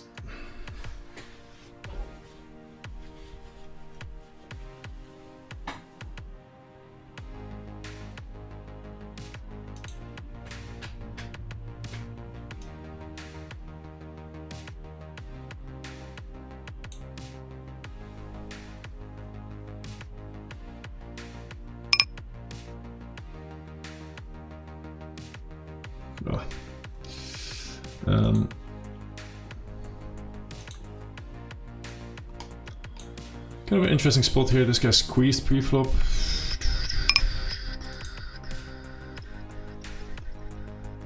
think I fold here, it's gross, but unless the turn is like an ace or a king, I just gotta fold heaps.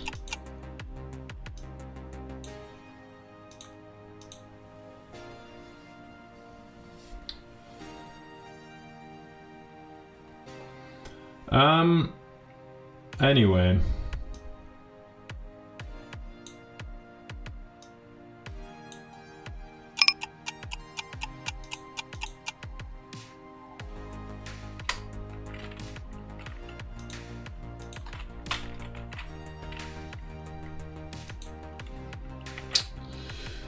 Okay.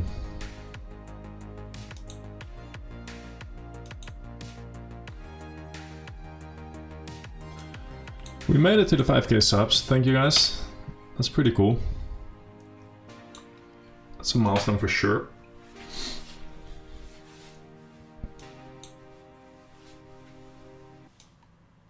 That's nice.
Jesus.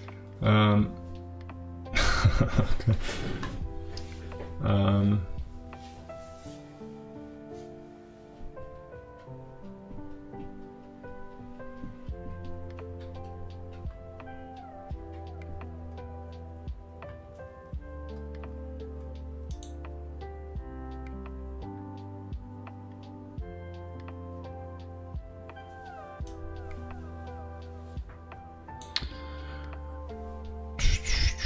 One of the downsides of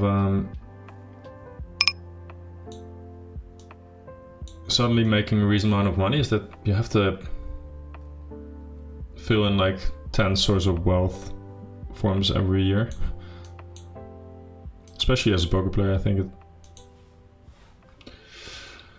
Anyway, let's see.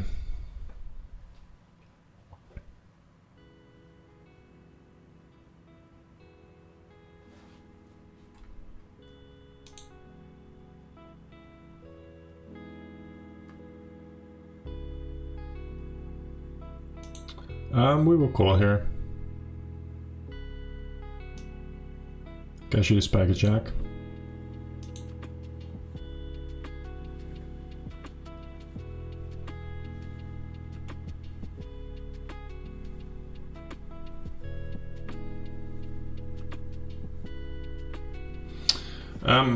Close, but I'm going to call, I think. I think he will shut down if he has some random high card hands.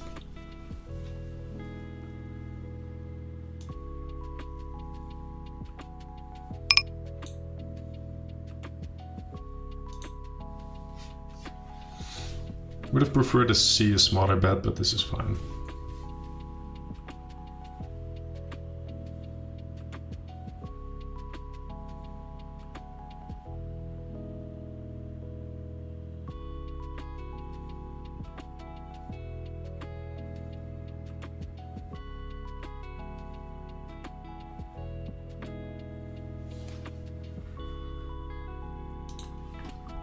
It goes relatively small.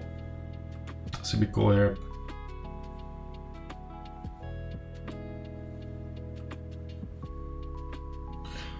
How many hands do we got here? 17. This is close. I'm going to call and then give up on the river. I think it's close, whether I want to call here and fold the river or...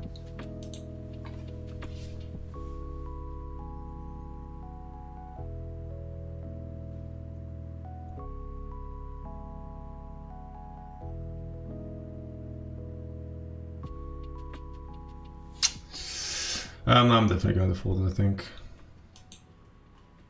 Turn is close. Turn is the decision point. Good fold there. I think folding would be reasonable.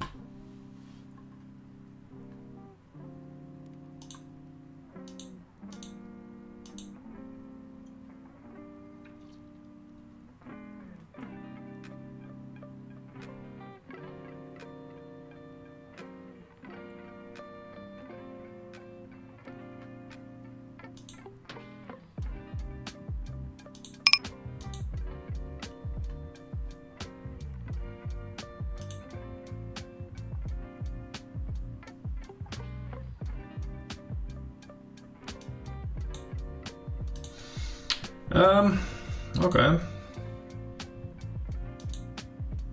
Is it recreational? Not sure.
Gotta defend a lot here. I think we call.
Something like this.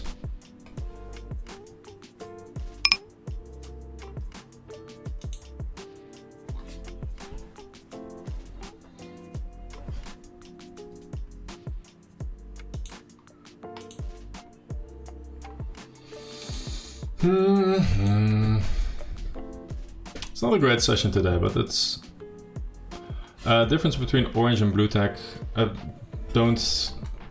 Usually is the difference is going to be blue tech is more passive. In these games, I don't know, because like a lot of these techs are old, basically. For instance, Dano is definitely not playing passive from what I can see playing with him the last couple of days. I think he's probably pretty aggro, so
pretty large bet here.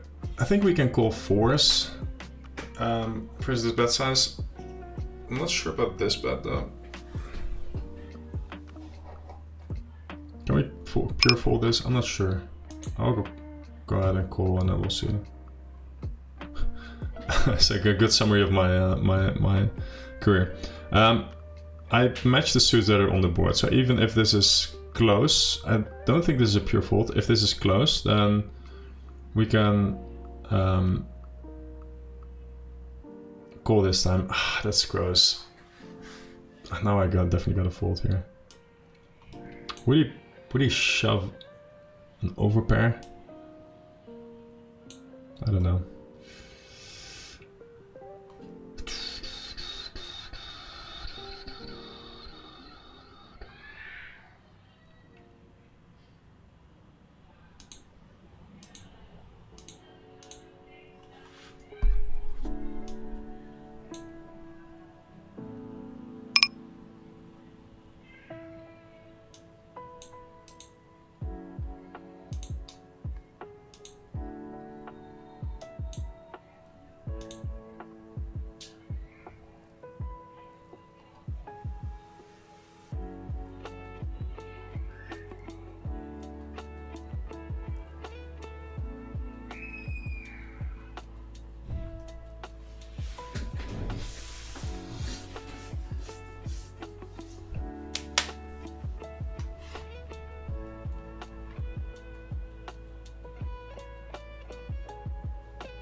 Dum dum dum dum.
I will 3-bet this time.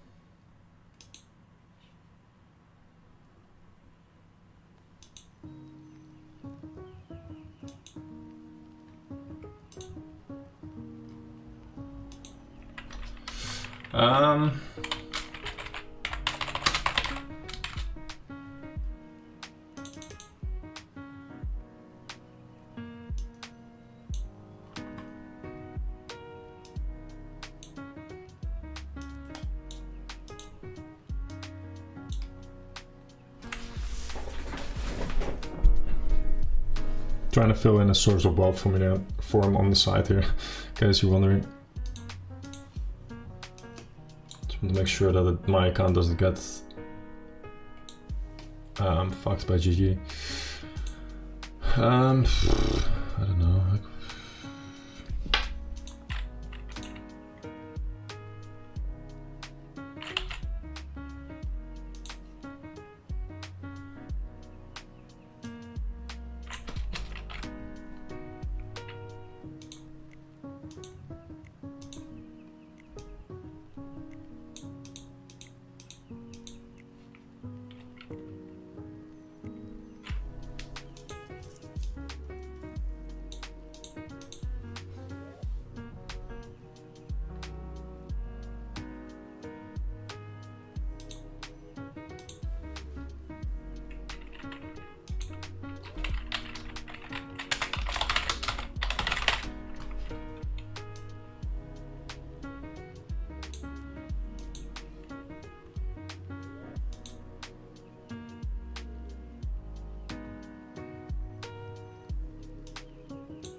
Okay.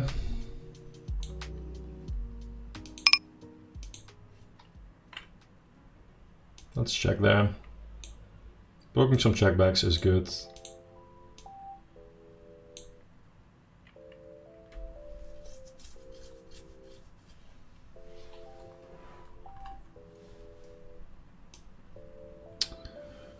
I'll take an ace on the turn.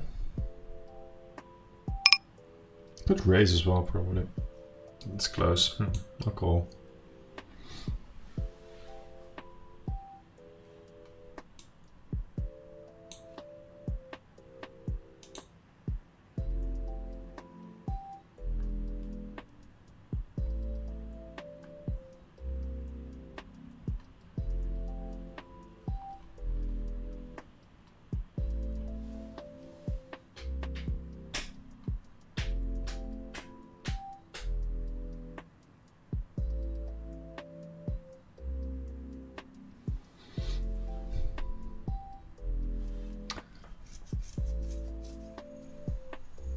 It's tempting to shove here.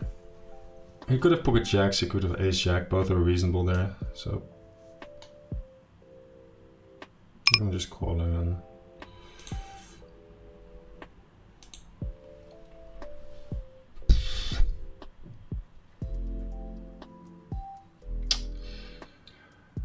Okay.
Okay. Sometimes checking, sometimes betting.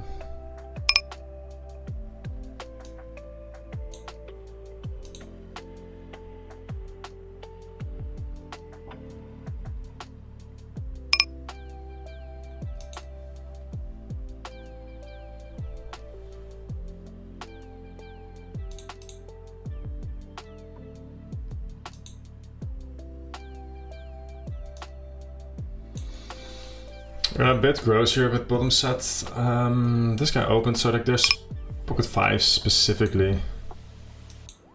3 deuce suited, perhaps.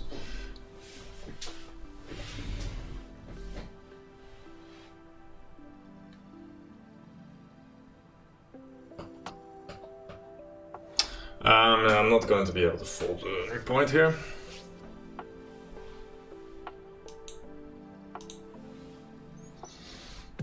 Just gotta cool it off.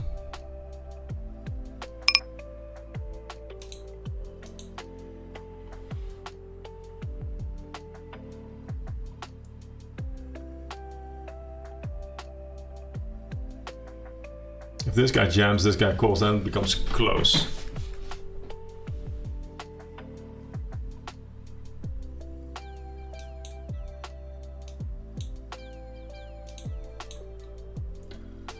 River is closer. That's gross, I mean, if he shoves, but I don't think I can fold. Like, it's going to be pocket fives pretty often.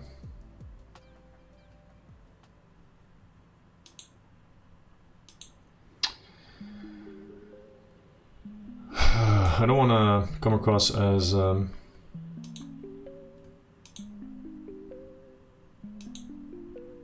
guess I just called off. Like, is this going to be ace-5 sometimes? Probably pocket fives, yeah.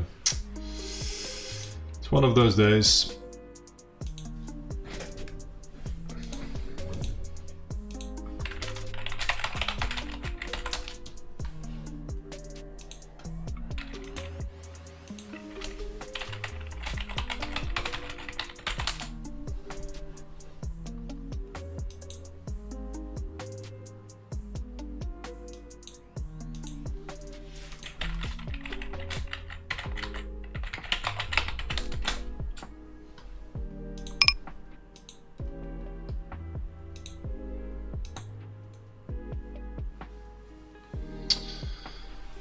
We're off the head office.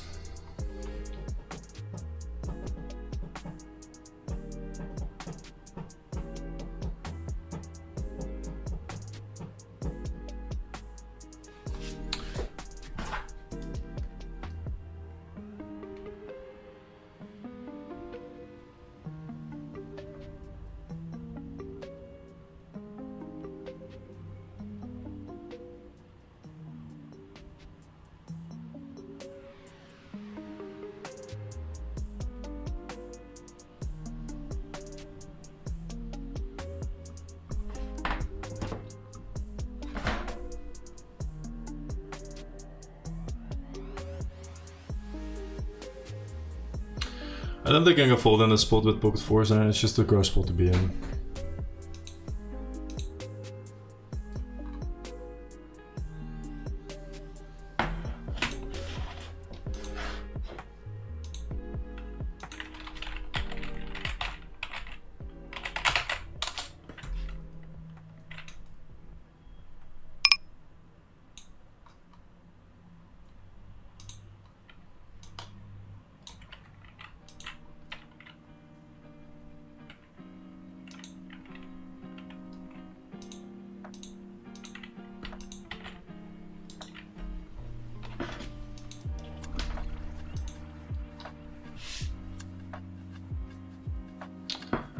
Hey man,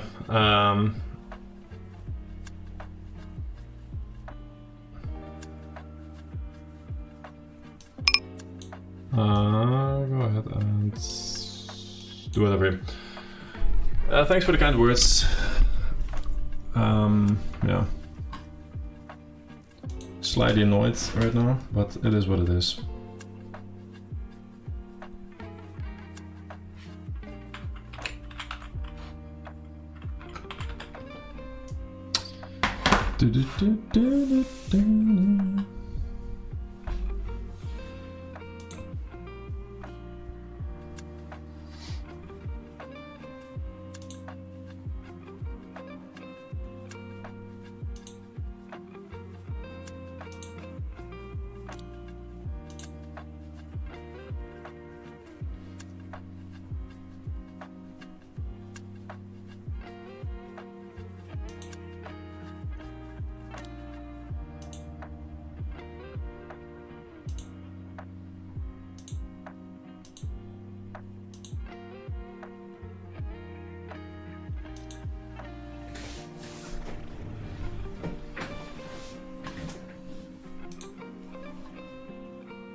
Okay.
Okay.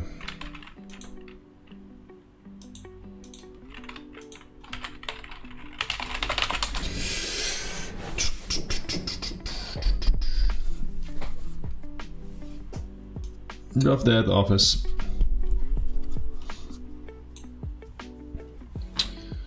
Rough day at the office, but it is what it is.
We could squeeze, we could call. Let's squeeze because we're down.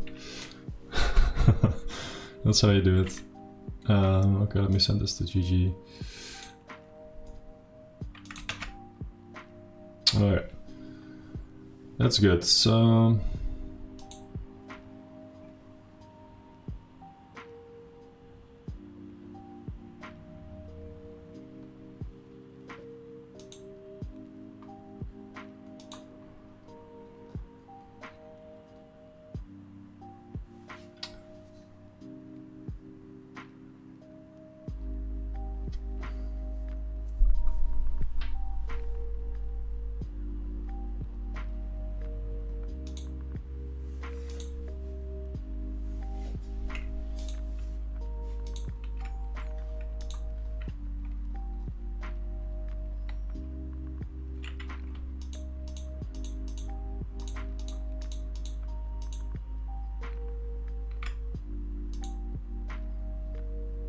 okay, I'm just going to like send everything to GG. That's done. Okay, cool.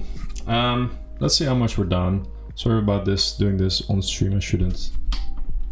But it was aching a little bit when I saw the message. I was like, okay, I want to get this fixed now so that I don't have to do it. Because tomorrow I'm going to be going to be full blast drunk. Like I'm going to barely be able to walk home. Then the day after that I'm going to be recovering, and then on Monday and Tuesday I've got pool days of coaching, and also probably a ton of DMs I need to reply because I didn't reply to any in the weekend. So, and I needed to complete it within a week because otherwise they would close my account. Anyway, we done it. So far so good. Let's see how much we're down.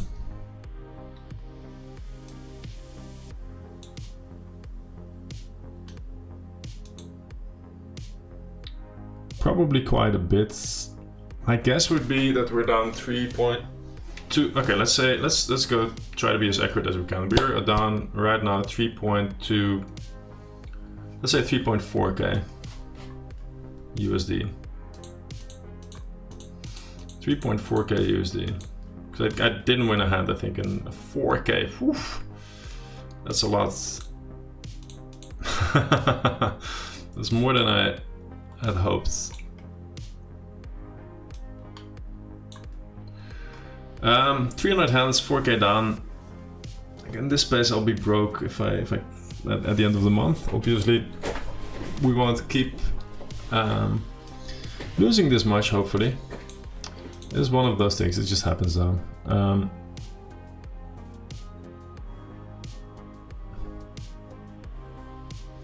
Yeah, you can have 3 duos offsuit there, which is 16 combos.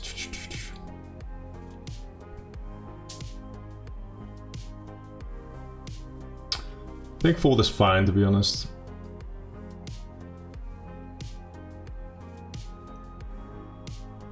Two 5. Big blind is 5. I would guess 6-8. I'm actually one tabling right now because I was busy doing something I shouldn't have been doing now. He could have 3 duos offsuit. Yeah, maybe I should have taken that more into consideration. Like, it's one of those things where you don't have a very clear understanding of what the ranges look like. Which one was it? Was it this one? Yeah. Does he have 3 duos offsuit? I limped. Ah, fuck. I limped. That's so stupid. It's a limped pot. Okay. He has 3 duos offsuit. That's stupid. Yeah. For some reason I thought it was a raised pot. This makes me even more tilted than I already was. But anyway, it is what it is.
It is what it is. What can we do, right? Like, yeah, what can we do?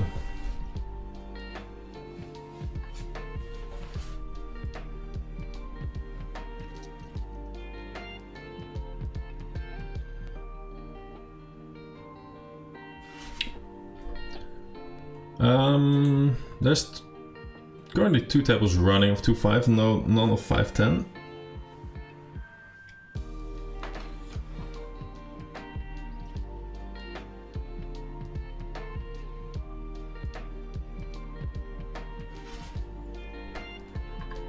Oh well, oh well, oh well, oh well.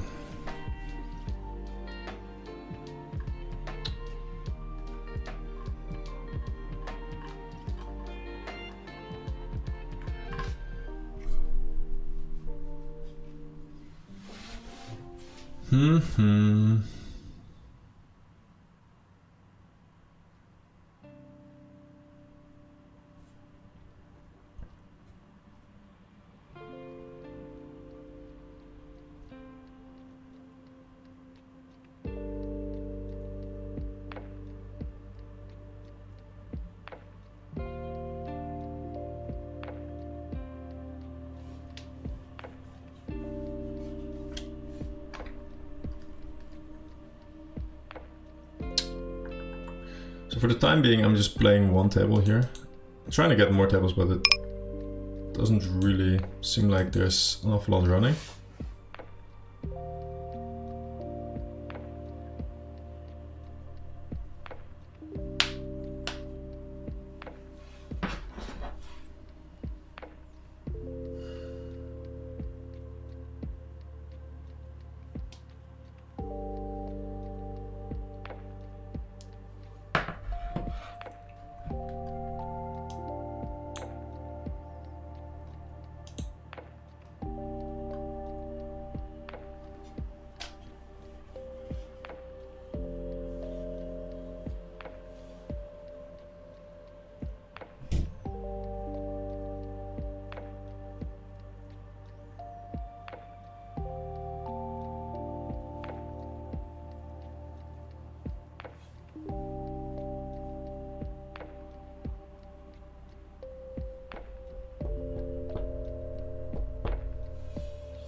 Oh well, what can we do now?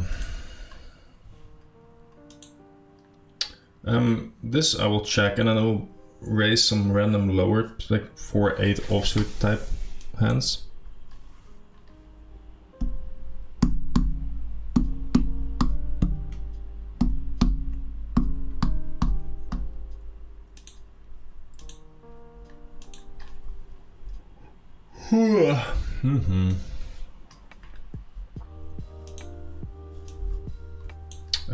Betting sometimes, checking sometimes. I'm going to roll. I think I bet this like over 60.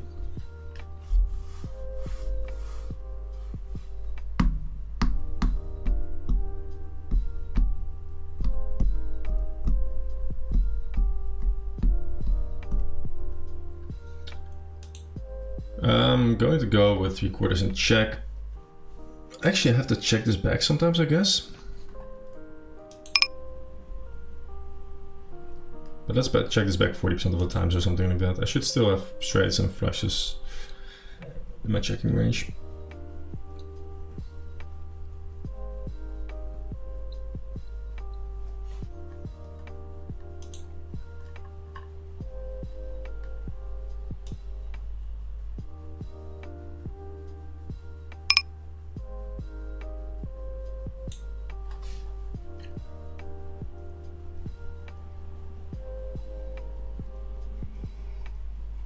I got a call.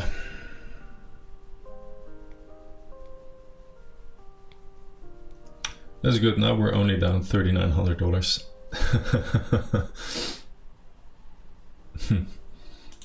In all seriousness though, we're actually down still 4K. I was down 4.1K.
What day is it? Is it Friday today? It is, right? Yeah.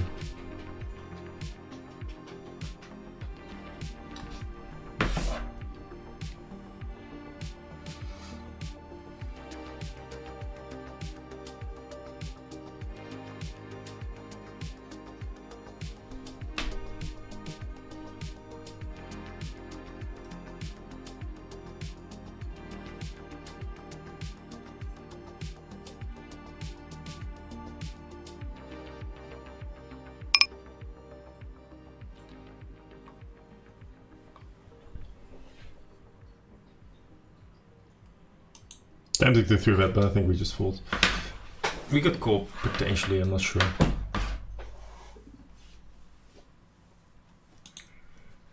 Oh. Man.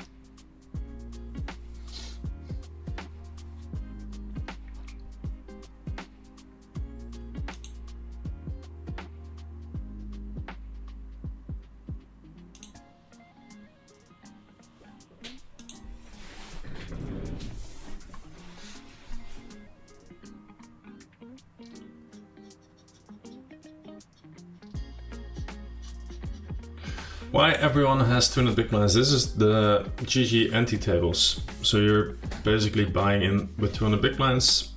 And you can see here in the middle there's antis. So it's a completely different game.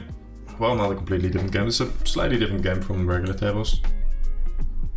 I haven't studied this as much as I should have in order to be playing it, probably.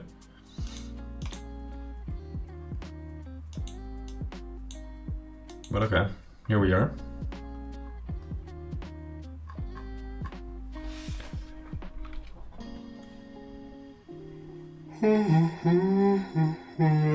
Man.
The annoying thing is there's no tables running right now, so basically the only thing I can do potentially is I can do things. Either I stop early.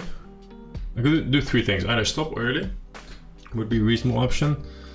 I keep on one tabling, not too appealing, but I can't really, like, for instance, play Russian cash now because I won't make it into the leaderboard now, I think. Let me see, did I make it into the leaderboard here? Probably I will. But like, probably not on Friday in Russian cash unless I play this evening as well, which I don't want to do.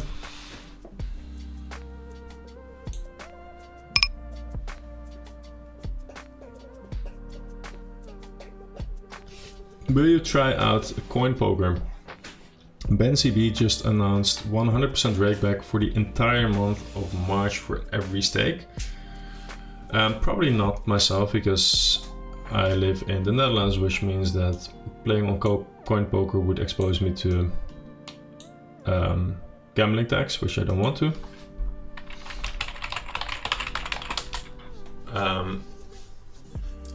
And the way it works is that the gambling tax is paid.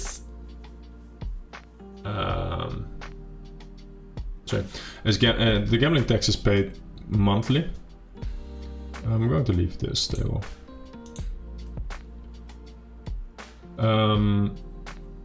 Which means that if I have a great March and I lose the next month, I'm fucked. Because I can't deduct the losing months from winning months. Now I'm well aware that there's plenty of players from the Netherlands and other jurisdictions that would not report it or whatever, but I don't want to get myself, I don't want to go through that hassle. Let's see. So last week.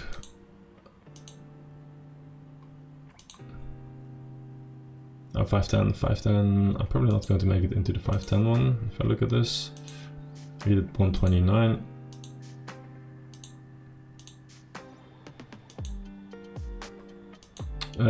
Here, 238 would make it in, I'm guessing. I'm not sure. 238, no.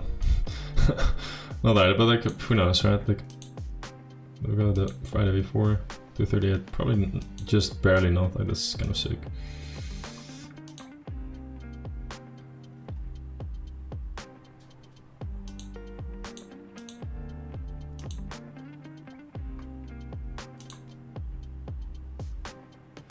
Yeah, I actually need to win a few more points playing 2-5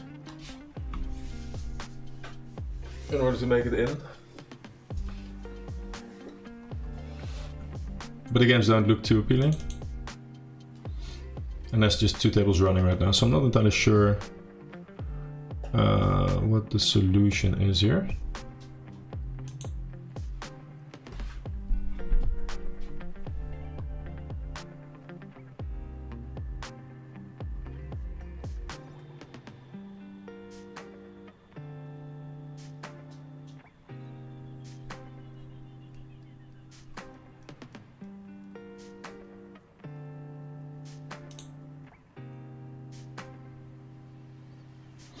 Okay, let's try to play for a little bit longer.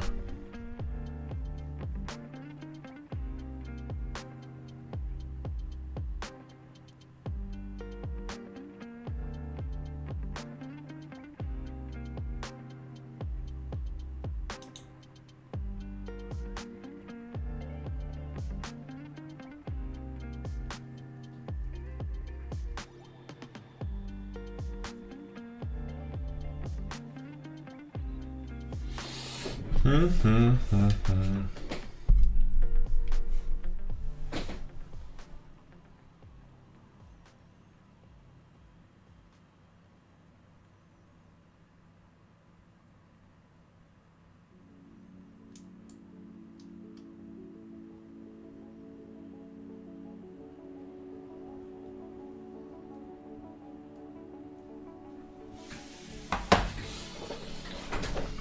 100% rakeback is sick though. That is pretty good.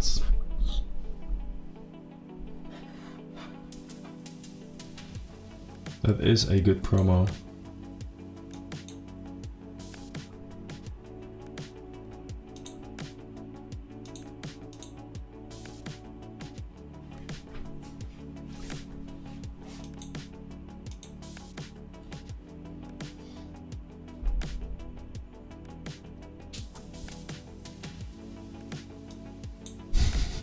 Just randomly saw myself lose 4-4 versus 5-5 in the replay. It's somehow randomly toggled back to that moment. Oh wow, that's one of those things.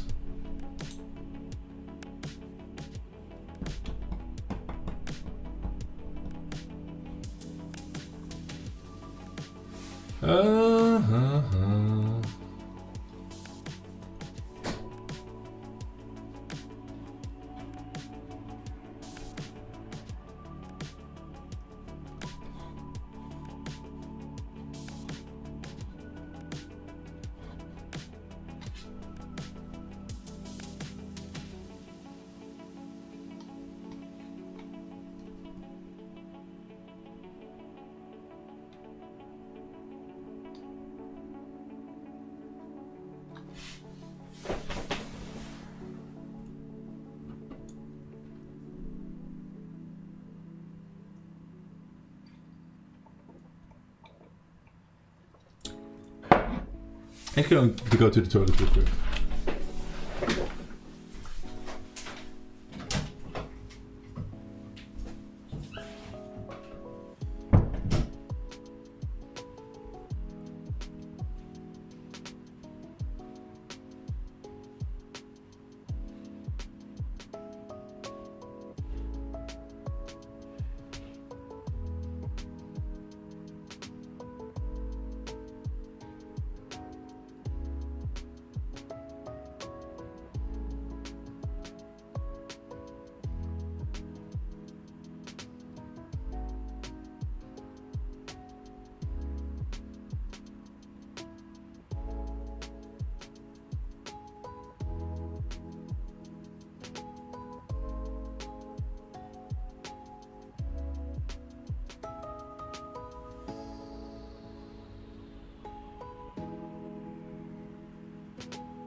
I had a black screen for a second because I didn't have any tables.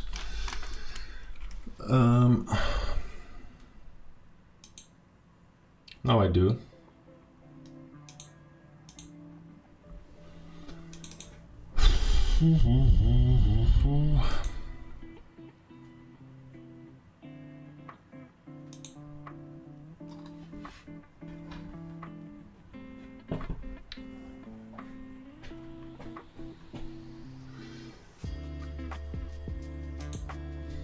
$7.5 all suits. Getting a pretty decent price, but where the end is, I think we can do it, but not entirely sure.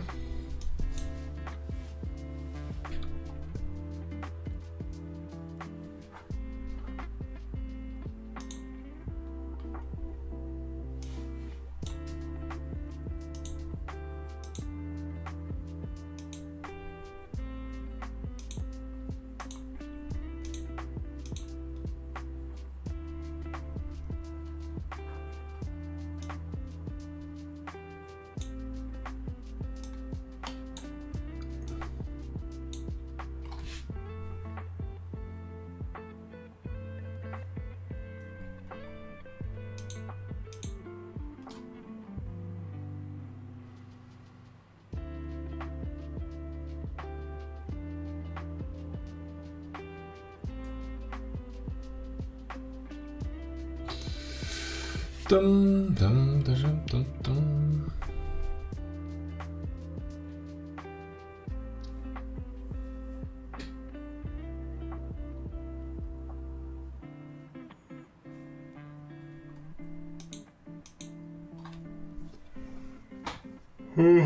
Man.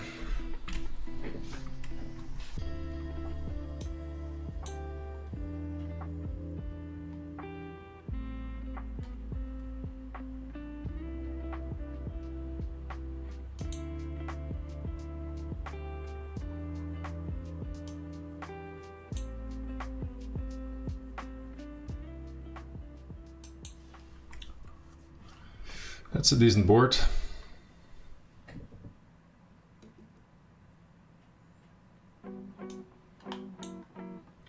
I'm rolled low here, I'm just going to check raise.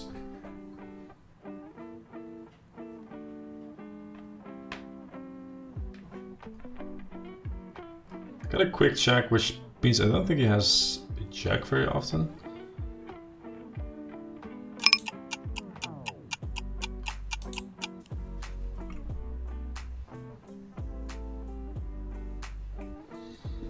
Might have it sometimes though. Oh. Won the maximum there.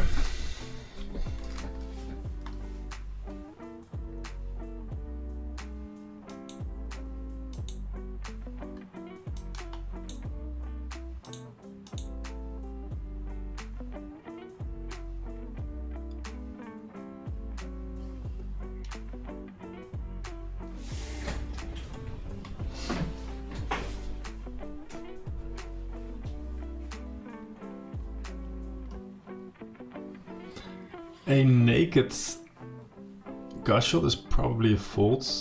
With the diamonds it's a bit closer. I think I'm going to... It goes quite large though. It goes fold. I think I can fold here. Even with the diamonds. It's a bit gross, but...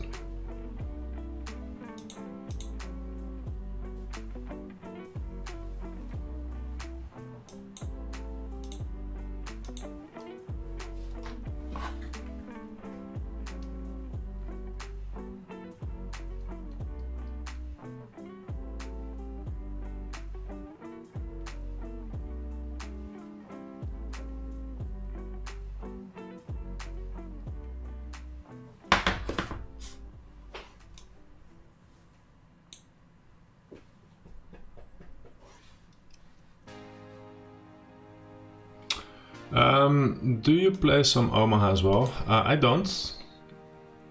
In my opinion, the money is there to find and a lot more action is more fun. Maybe. I looked into it not too long ago and I thought the win rates were like pretty similar in Omaha as opposed to No Limit Hold'em, whereas the variance in Omaha is higher, so you should be rewarded for that by a higher win rate, if that makes sense. Because actually you're playing kind of like a higher stake. So when I saw that, I was like, okay, maybe that doesn't seem too appealing. Now, if I wanted to make more money, I would probably play evenings. I would probably mix sides where there's just more money to be had. I would probably move to another country. So yeah, it is one of those spots right now where I'm making a good amount of money here, and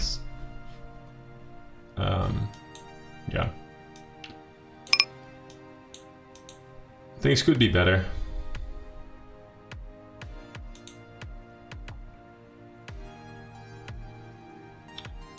But also, like, the next additional dollar is not going to increase my life in any meaningful way. I'm not going to buy a new car. I'm not going to, I don't know, like go on that one trip I otherwise wouldn't be going to. I'm not going to get like a brand t-shirt or whatever.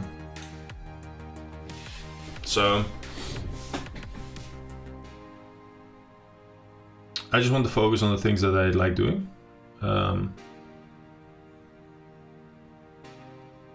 Like, the only thing that will buy me is like more freedom, but I can just give myself the freedom now. I don't need additional money to give myself freedom right now, so yeah.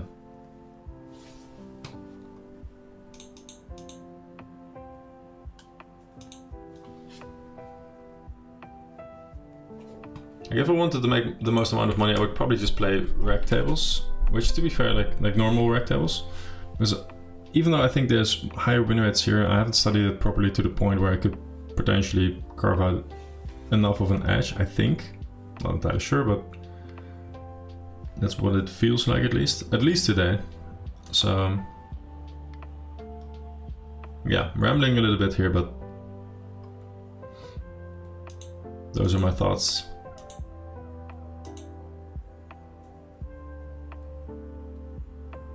We're going to open very, very wide here. I was going to say, first this sizing, I think we might, oh actually, well, there's not an awful lot of antis now. That's weird. Such a fluid game.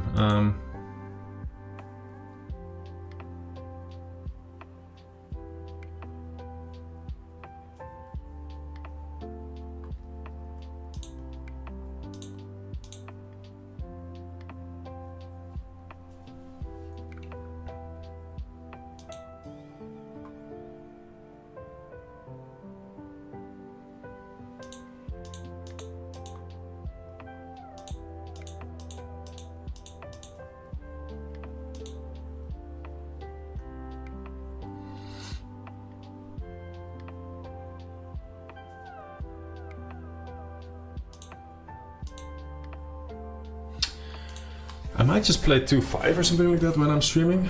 That might be like just regular 2-5, because there's always going to be tables, regular tables of 2-5 running. I might do that, I'm not sure, but I might do that.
Like the only annoying thing here, like the one is I'm losing. That's not something that's in my control. But I would like to play a game that is consistently running. But I don't want to sit here, wait till. So that's the annoying thing about streaming this. So I guess I gotta go back to the drawing board because this is really annoying. And I don't really want to play a heads up. So that's not really an option. I'm not sure.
World low, mixing.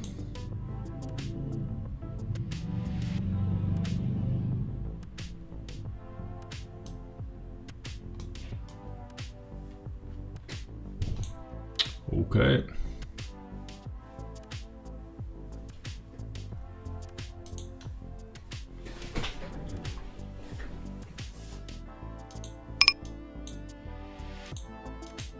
I think I'm going to wrap up. Like I might not make it into leaderboard, maybe I will, who knows. But I also don't want a one table.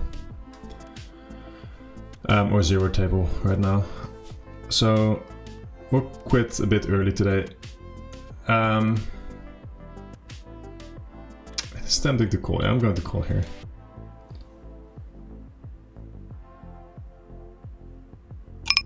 I've got my reasons to call.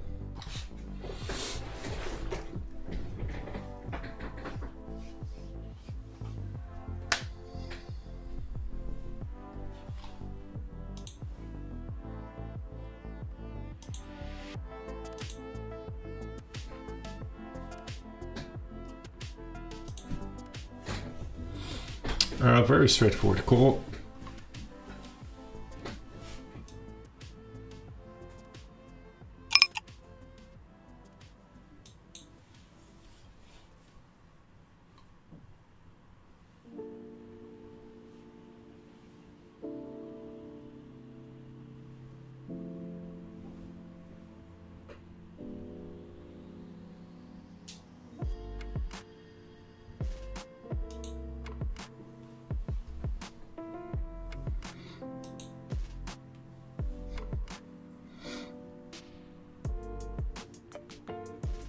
I'm going to check back. Spike like a 6 of hearts. So that's 6 of hearts.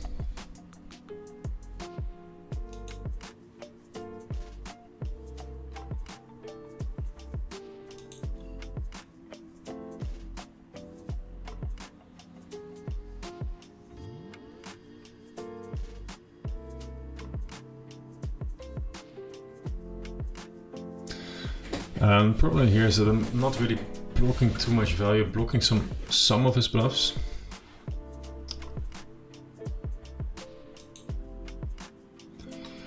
With 8 and 9.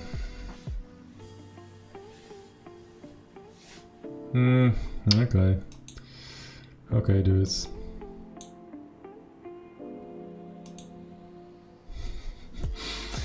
Alright, that's it for this video, this stream I should say, not this video. We are down like roughly 4k USD. It is what it is though, like there's nothing I can do about it. In hindsight I should have folded 1 or 2 spots on the river. They're pretty close though, like a set over set, I had a set versus straight. It's kind of tough, that's how it goes sometimes. Tomorrow and the day after I'm not going to be streaming because I'll be drunk tomorrow. And the day after I'm going to be hangover, and then probably next stream is going to be somewhere on Wednesday or something like that. Thanks for tuning in. Thanks for getting me to like 5k subs. That's actually pretty damn sick.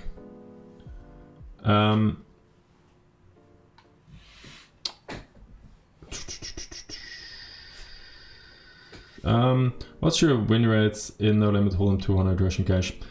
I don't know. Like I'll be honest with you.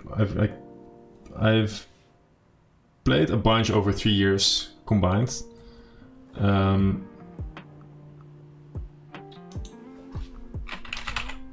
Like 4 years maybe? Quite a long time. Like basically since I made my first run at once video on Russian cash or something like that. You might be able to check it. But quite a long time. Like recently I've been doing really well. In the beginning I wasn't doing so well. Also played probably not as good as I should have in the beginning. My sample, I think overall I'm probably break even now. Pre-rake back, post-rake, which is pretty decent. Over this last 75k hands, which I'll show you, I'm doing a little bit better, like 2-ish big blinds per 100 hands or something like that, but let me see if this is me. No, wait. I'm going to show you like the sample that I've got here. I don't have the oldest sample because I accidentally deleted my database when I was in Andorra. I basically deleted my entire documents folder and then later realized that all the databases were stored there because I didn't have any disk space anymore. Maybe I'll just play Russian cash next time, I'm not sure.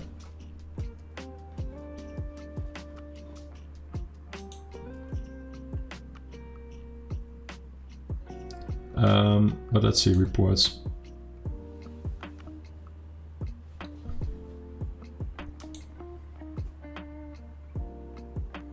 So here, can you guys see this? Yeah, so this is currently what I've got. Wait, win rate. This is the EV win rate, so 1.6, which is decent. Like I'm not sure. Like I'm going to say I'm break even. I'm not sure. I don't like the GG ecosystem. Having to grind rank back and leaderboard to be a winning player isn't what I got into poker for. I feel the same way. I feel the same way. I really would prefer to play on a side that has a system where you don't have to spam volume to be winning. Or at least like you get like the majority of your winnings not through rakeback but through actual winnings at the tables. But that's how it goes, unfortunately.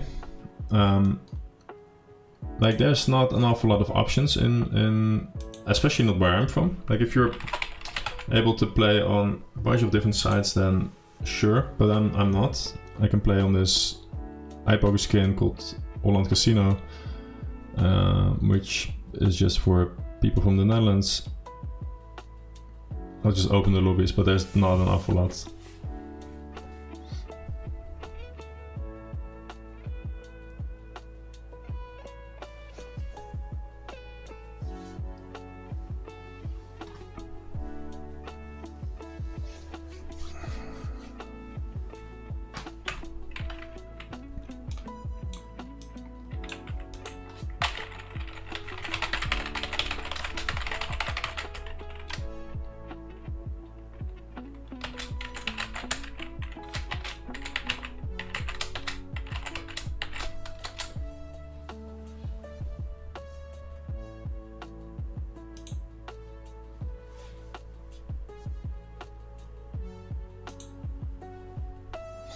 Yeah, so now there's a pretty decent amount of tables running here. But also this is not consistent, which is a bit annoying. So like, I don't really have an awful lot of options to play. If I was playing in the evenings, I could mix some more sides or whatever, but unfortunately, yeah, we are kind of limited in our options, which is fine.